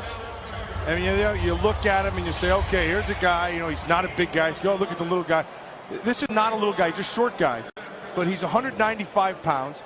He is as smart as they come in terms of a football player. He's a very willing blocker. He's out of the backfield. He's a guy you can trust. Down the field, you can trust him. He's a complete player. Hester in motion on the 1st and 10. Matthews will lose a yard. Clements on the tackle for San Francisco along with Deshaun Goldson. Loss of 1 on the play. San Diego does not have to run a play here in the 3rd quarter with a 24-0 lead. Trying to pick up their 8th win of the season in a game that turned in a sequence in the 2nd quarter when a touchdown was taken off the board because of a challenge by Norv Turner. A goal line stand. San Diego drives it the other way. And San Diego's been off and running ever since. San Francisco can't get a handle on their offense. All Chargers through 3.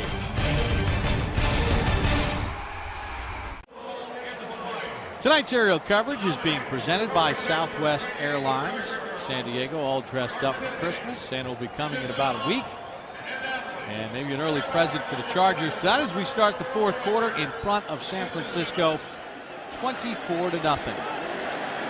Phillip Rivers, 17 of 23, 230 yards, and a pair of touchdowns. And they have to get the cheerleaders and Santa out of the end zone. Santa working the camera. That's the first time I've ever seen Santa be delayed. It's a Santa delay. It's a delay of Santa. I didn't realize this close to Christmas that Santa's moonlighting as a cameraman. And all his little elves over there wondering what's happening too.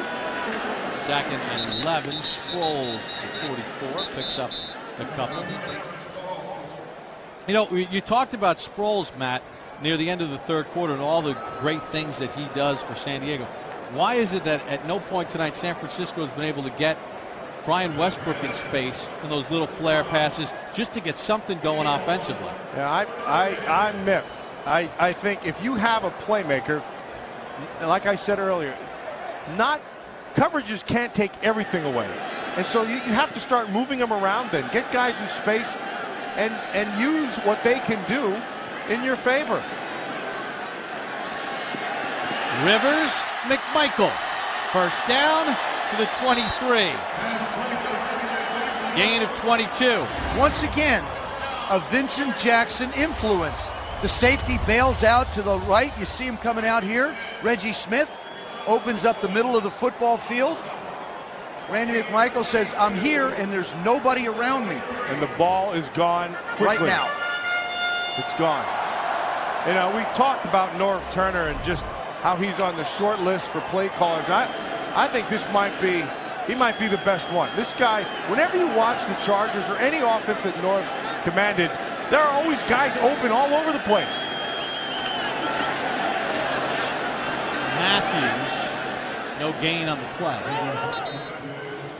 Well, and you know, Alex Smith, we were talking about Alex Smith, he had one of his best seasons when Norv Turner was the offensive coordinator in San Francisco, and it's been a revolving door for Alex ever since. And it's very difficult because you can't ever get in the head of the coordinator if they're constantly changing it, where Phillip has had Norv now for quite a while. He calls a play. Phillip knows exactly what Norv wants where the football to go, and it becomes one. You start anticipating things. Matthews on 2nd and 10 falls ahead for 2 yards on the play. You know, we're speaking to Norv Turner about Alex Smith, and the one thing that Coach Turner said was, you can't play in this league with all the coaches and players and receivers that he's gone through. He said it's just too hard. You can't develop any kind of chemistry. You can't start anticipating things. And Norv's got a great one in Phillip Rivers. Rivers playing another Rivers-like game, 18 of 24 for 252 yards. 3rd and 8. Rivers, Jackson, touchdown. Hat-trick for Vincent Jackson.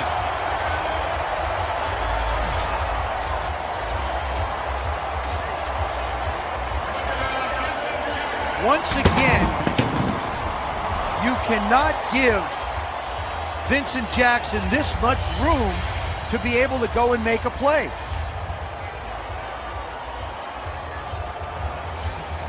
Vincent Jackson extended that ball out. All you have to do is break the plane with it. Hit the get pylon. both feet in bounds and boom, in for the touchdown. And Mike Singletary is going to challenge this. And then he kicks it. Just to let everybody know that it's out there. We've had one touchdown overturned tonight. See Jackson with it. Feet are in. Extends the ball. Possession. Crosses. It's on the inside of the pylon. Remember, because he's in the field of play and is running with the football, he controls the ball. Ooh, that's a good angle right there. But it hits, I believe it hits the top of the, it looks like it, no, it doesn't hit the top of the pylon, but it crosses over the top of it. Right. Remember, because at that point, after the catch, he's become a runner. Right. He's already made possession, and now he's reaching out trying to break the plane. Ruled a touchdown on the field, under review.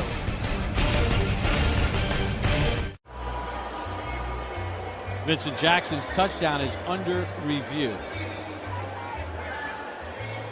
Now, because he is a runner, he's made the catch. The catch is not a problem. He turns into a runner as he goes up the field. The only thing they would question is if this ball is coming out. Is there control right there? I happen to think it is, and I happen to think there's not enough stuff there to overturn the call on the field. Remember, because it's no different than when a guy jumps over the top on a run. As soon as he breaks the plane, right. If he's broken the plane, it's a touchdown. If the ball comes out, it doesn't matter if it's by contact. And we always have to be mindful of the fact of what the call was on the field, and this was a touchdown.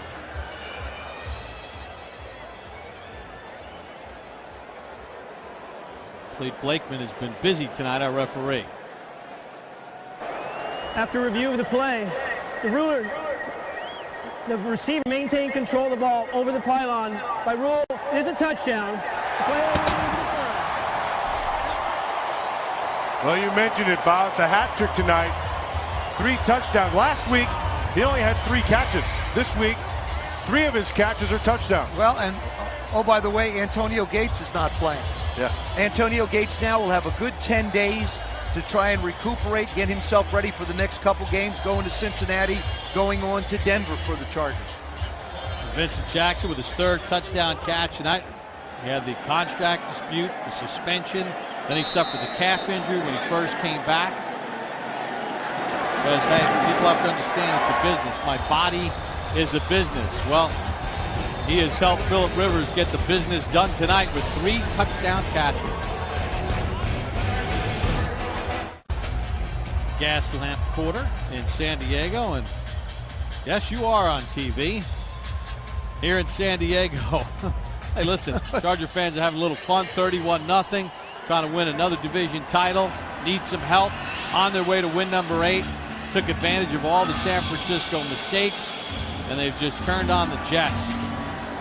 31-0 the score. Philip Rivers, 3 touchdowns. Tolbert has rushed for 1. Ginn on the return for San Francisco. Ginn out to the 28-yard line and brought down there. Well, 31-0, 11:59 to go in the ball game. Last team to win back-to-back shutouts by 30 or more points, the 1985 Chicago Bears. Remember, the Chargers won last Sunday 31-0 against Kansas City, and Ron Rivera, the defensive coordinator, one of those members of the 85 Bears. Yeah, I had the privilege of being beat up by him, too. And, of course, Mike Singletary was the captain of that defense. And he was another one that pounded on me. So they all got their licks on it. Seems like it, you're right.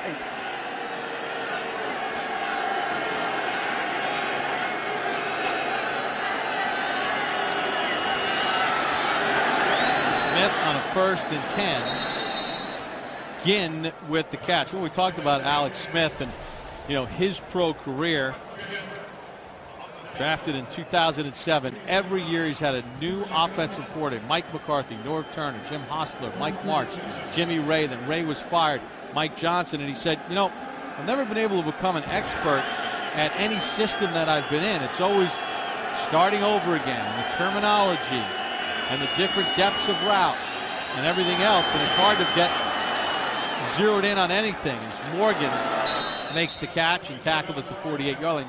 Joe, talk about how hard that is. And it isn't just the system, it's the guys around you. You can't get comfortable with the people around you.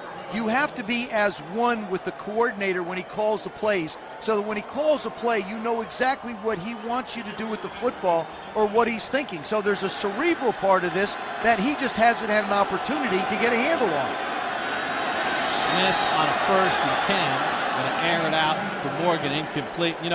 He said, I need to be an extension of the coordinator, but when the coordinator's always changing, it's hard to be an extension of that. You know, and I asked him, he said, you know, with all these coordinators and the fact that your name is on these wins and losses as you look at Mike Johnson, the newest offensive coordinator, he said, did you ever just want out of San Francisco? Just say, I need a fresh start somewhere else. And he said, no, not really. I want to see this through. Yeah, and the other thing that he said is, I need to be an expert in this offense. He said every player who plays a position needs to be an expert in that position. And in order for him to be the expert, he needs to be an expert of this offense.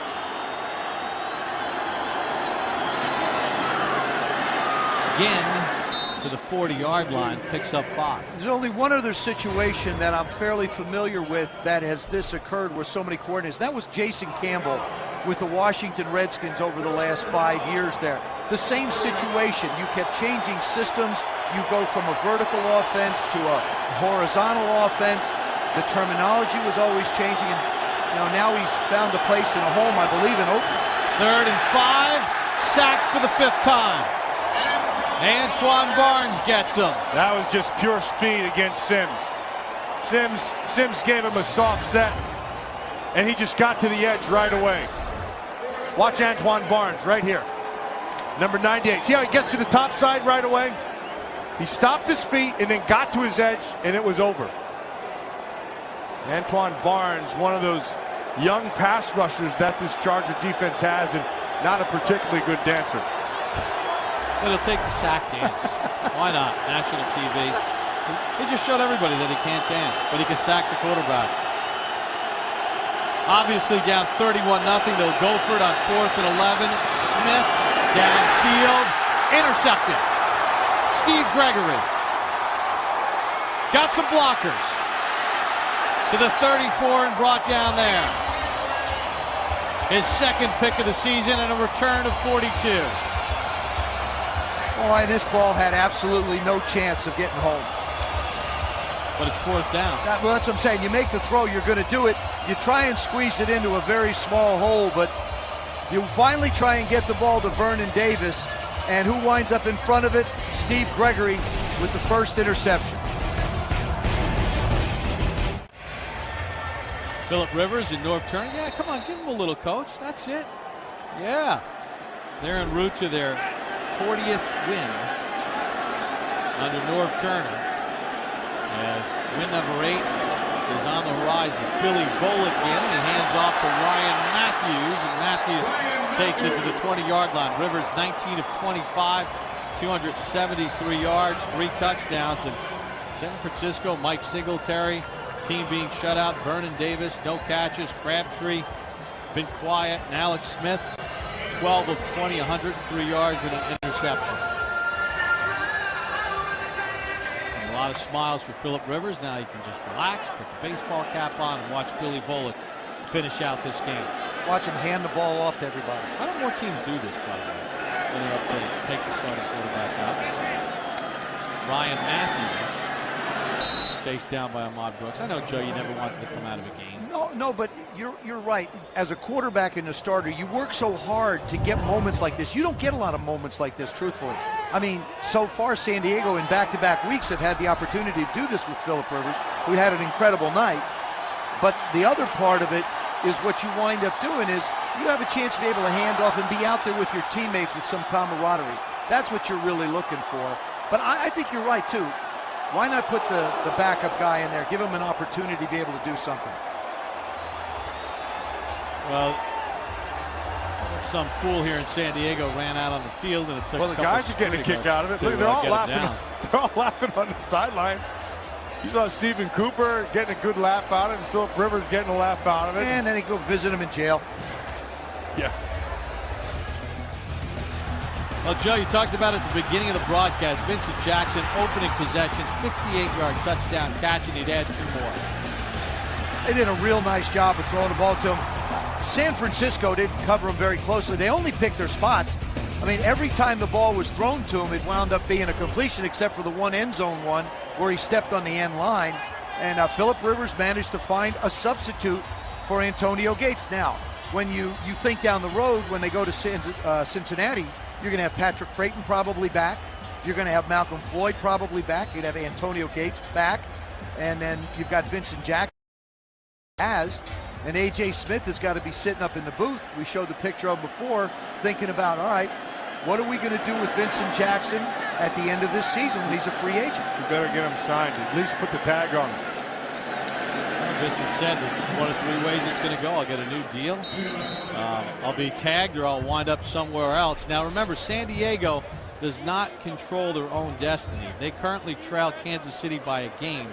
They're 7-6, 2 road games left at Cincinnati and at Denver. And it's interesting because on Sunday, Kansas City plays in St. Louis.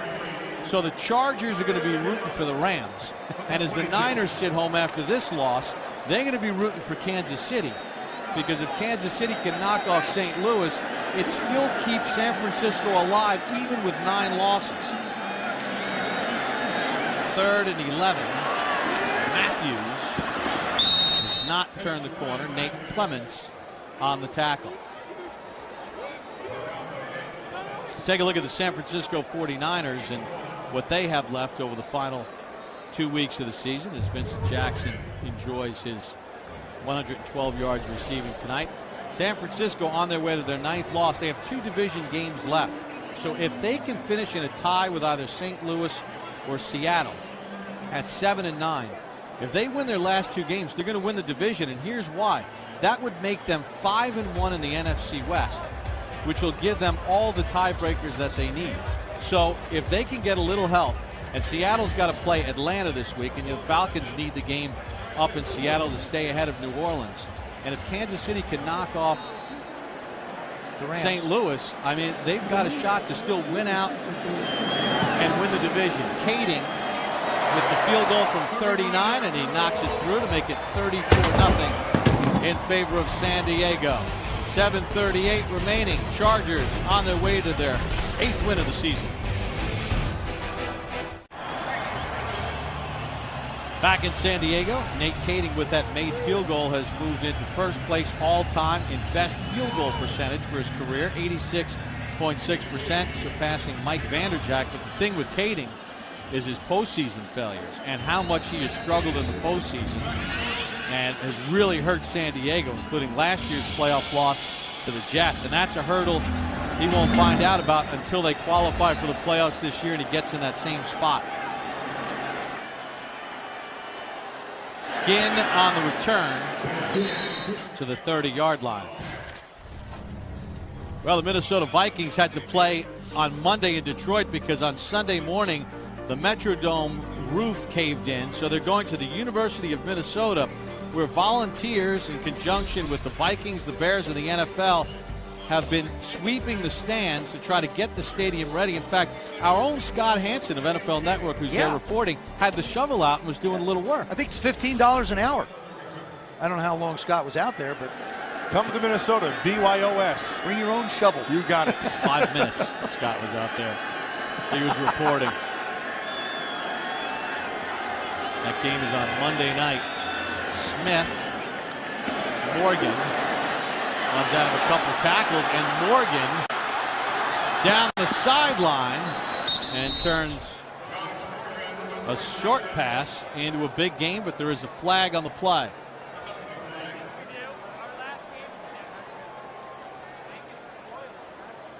This officiating crew has been busy with replay challenges, player ejected. Personal foul, grabbing the face mask. Defense, number 99. A 15-yard penalty will be added to the end of the run. First down, San Francisco. It's on Kevin Burnett.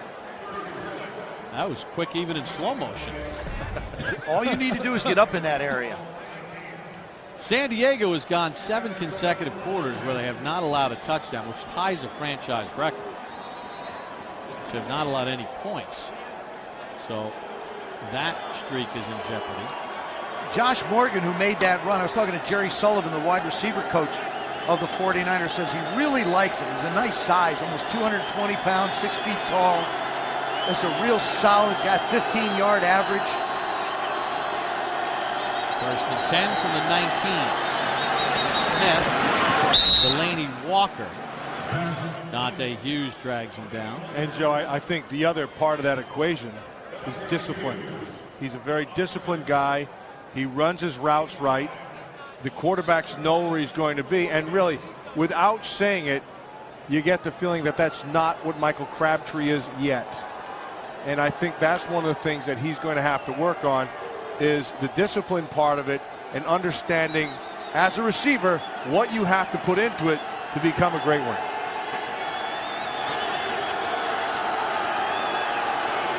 Second and 5 from the 14.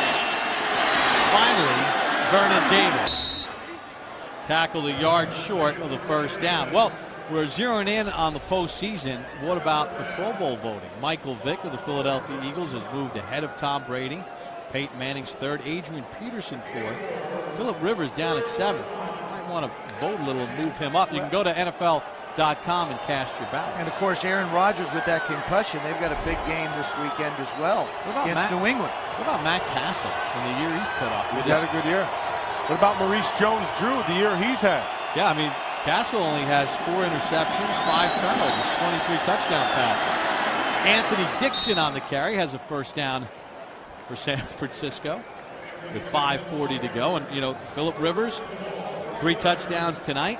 And Phillip on the season now, 29 touchdown passes and 11 interceptions. And we were talking about the Pro Bowl balloting. You see, the quarterbacks post the numbers, and I think people see numbers. But you mentioned Maurice Jones-Drew and the job that he's done. Matt Castle, I mean, to me, has done a terrific job with Todd Haley and Charlie Weiss there in Kansas City. And you saw what it looked like last week without him when they played the Chargers.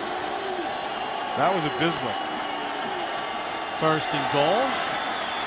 Morgan stood up at the 5 by Kason for a gain of 4. So, you know, you start thinking about the MVP balloting, and I guess defensive guys, Matt, are never going to get considered. I don't even think about the way Clay Matthews has played this year for Green Bay. And I don't even think about it. Really? Tom Brady. Tom Brady? Tom Brady. Matt? Brady's hard to get past, but Michael Vick is pretty darn good. I think, well, you say Brady. I would take Michael Vick. Although, I'll tell you, you're not going to go wrong with either one of those guys. Still have 3 more games to be played for those 2 teams as well. Brian Westbrook gets the touchdown for San Francisco. And it gets him on the board. His second rushing touchdown of the season. We had a chance to visit with Brian, who thought, you know, his career potentially could be over with ankle injuries and knee injuries and a concussion last year. Good to see him back and being productive in the NFL with San Francisco after not being used much earlier in the year. And one of the things also he talked about is Mike Singletary wanted him to come in here and be a leader right away. But until you do something, it's very hard to become a leader. The last 3 weeks, he's played a lot of football for him, did a real nice job, and now he's more asserting himself more. Jeff Reed for the extra point. You know, it's 4:26 to go, and that makes it 34-7. With Brian Westbrook, you know, you can boil everything down, and he just said, listen, it's good to finally be healthy. When I'm healthy, I can do a lot of things. And you can see where he stands. Look at some of these. Marshall Faulk will be a Hall of Famer. Lenny Moore is. James Brooks, that was a tough sucker. John David, now there's a great name out of the pass. Frank Gifford, also a Hall of Famer. I mean, 30 rushing touchdowns, 30 catches, and there's Marshall, part of our pregame crew and postgame, getting ready for the Sprint postgame show. Marshall Faulk is one of the smartest players, a lot like this man right here. In fact, our producer, Ed Fabershoff, raves about the play he made against the New York Giants at the end of a game. To keep the clock moving, not taking the score, he just stopped. And that's a heady player. And that's the same way Marshall Faulk was, the exact same thing. Matt, you ask, you shall receive. This is Brian Westbrook, there he and is. just all the great things that he did with the Philadelphia Eagles in that dual threat as a runner and as a pass receiver. And against the Cowboys, he went down at the 1 and just went down for that 10-6 win, run out the clock in 07. And when we mentioned that to Brian yesterday, he said, you know, nowadays, that was in 2007. But with the way fantasy football is fantasy now, guys, a lot of people they'd mad, be mad at him, including some teammates. They would be mad at him. Well, what you'll never be mad at with him, ever, is his great awareness of the game. Maurice Jones-Drew did that last year against the Jets late in the season. They went down and turned down a touchdown. Joe, you mentioned that Jacksonville Indianapolis That's game. right. That's going to be a humdinger. I think that's the game of the week. That's the game of the weekend. Absolutely. Jacksonville believes they can pound the ball against the Colts. They believe it in their heart. Sproles back to the kickoff from Reed. Tripped up at the 15-yard line. Well, there are a lot of huge games. Of course, we've talked about the Battle of Missouri, Kansas City, and San Francisco, New Orleans, Baltimore, Jacksonville, Indy, the Giants and Eagles, first place in the NFC East at stake, and really the ability to control a playoff spot. The Jets kind of in a free fall right now. Green Bay possibly without Aaron Rodgers because of the concussion. That'd be tough. And if it's snowing in New England, I mean, it's almost a guaranteed 40. I'll tell you, the way they handle the weather. There's one right up at the top here. Keep your eyes on the New Orleans Saints. Everybody is not talking about them. They're the defending Super Bowl champion, and they are starting to play good defense, and you know what Breeze can do. You know, it's funny because last year they got off to such a great start, 13-0, and they were scoring all kinds of points. This year, you know, they had some problems with their run defense, and the way the season started with some of the injuries, it was kind of an up and down year for New Orleans, but they have stabilized things, and they are playing good football right now. And they're healthy, and they're playing healthy, and they're making big plays, and just keep your eyes on, because that's a very good football team. You start to get key people back. Bingo. That's the biggest thing at the end of the year. And they could be on the road with like 11 or 12 wins playing the NFC West champion, who could be under 500, as Matthews takes it out to the 20-yard line. Something about Ryan Matthews is to me, and it makes him an extraordinary young man. He basically, with his mom, lived in the back of a car when they were young growing up. Very, very difficult. And when he was in the 8th grade, he happened to be watching television. They happened to see a thing on the NFL, and he stumbled on a piece on LT, LaDainian Tomlinson. And he was looking for somebody who was a good citizen, an athletic individual, and an accountable individual, and really became a role model for him. And and out of respect, he wore his number through school. He wore the tinted mask, the tinted visor, everything. He wanted to be like LT. Then all of a sudden he comes here to the Chargers, and out of respect for LT, he never asked him. He didn't want the number 21, even though it meant so much to him. He didn't want to assume he was LT. I think it's just a wonderful story about a young man who found a real terrific role model in this game. Sproles on the carry on the 3rd and 5, and I'm sure LaDainian Tomlinson would be mad at his equipment buddies here at San Diego if they would have given out his 21. They wouldn't have given. I think he would have asked permission. He was going to ask permission, but then he said he didn't want to because he respected him so much. San Francisco calls another timeout with 3:26. So, guys, what do you think of San Diego here?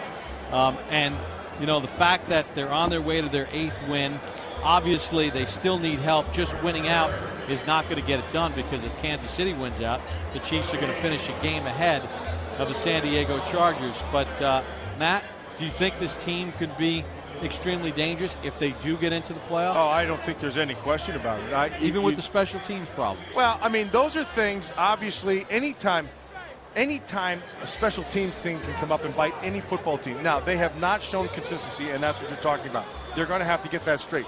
But on balance, offensively and defensively, they have talent, they have skilled people, they have big play ability. That one almost looked like it was going to be blocked right there. Well, they almost had one blocked earlier tonight.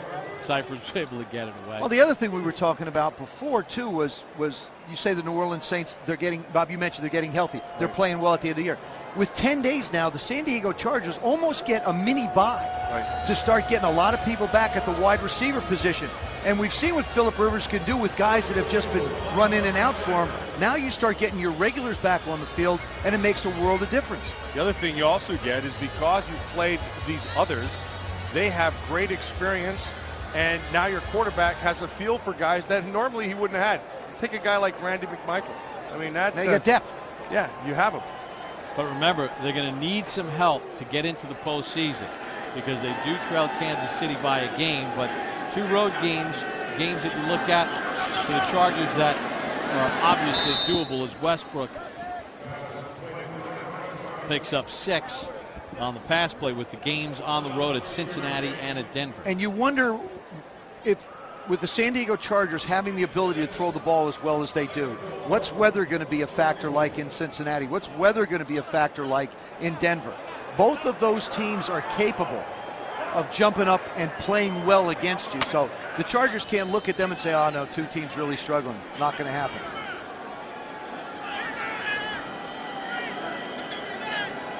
Second and 4 for Smith and the Niners with 3:13 to go.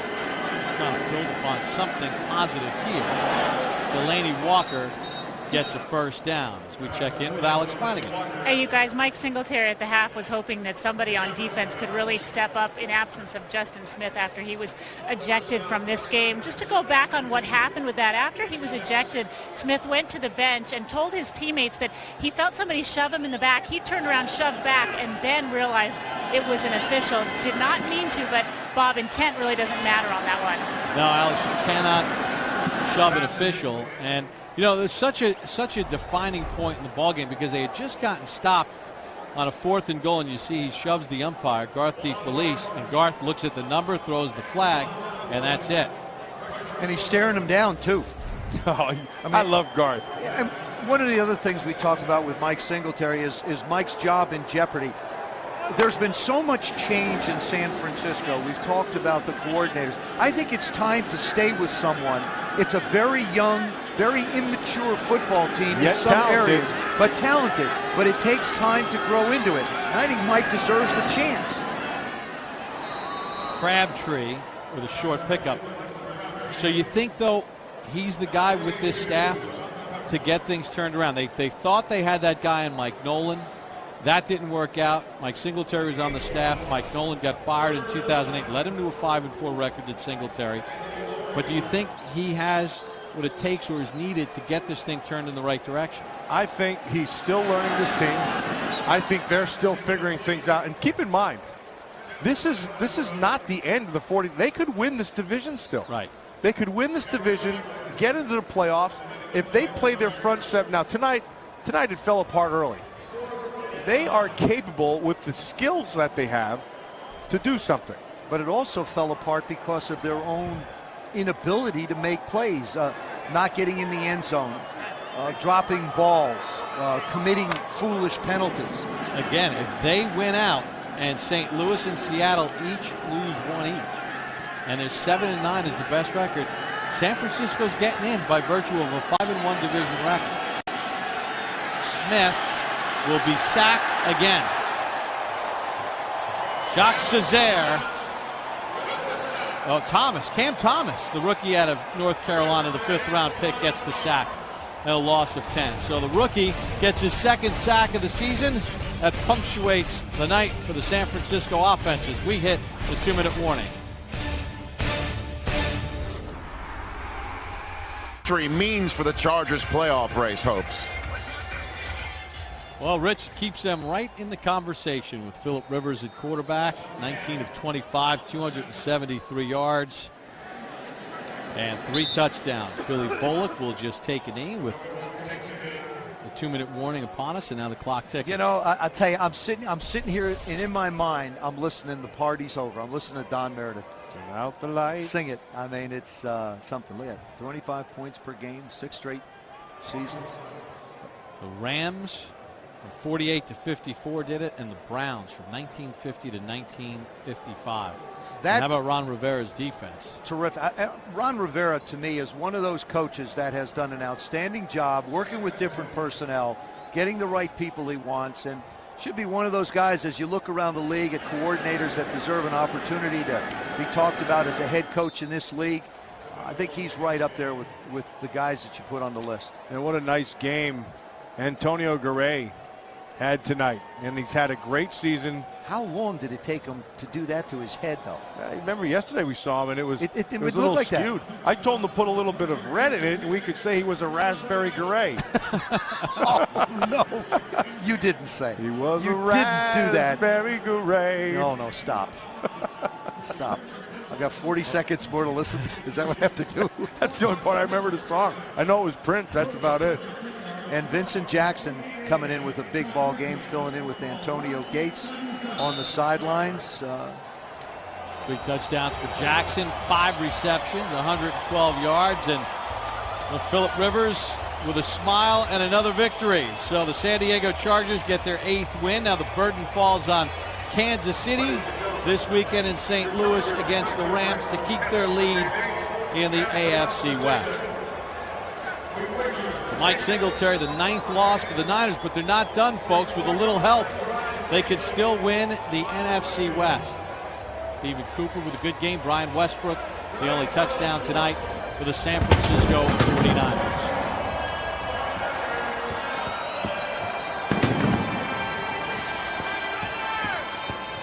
Well, the fireworks are off. Stay with NFL Network. We'll take you down to the field for the Kay Jewelers post-game show.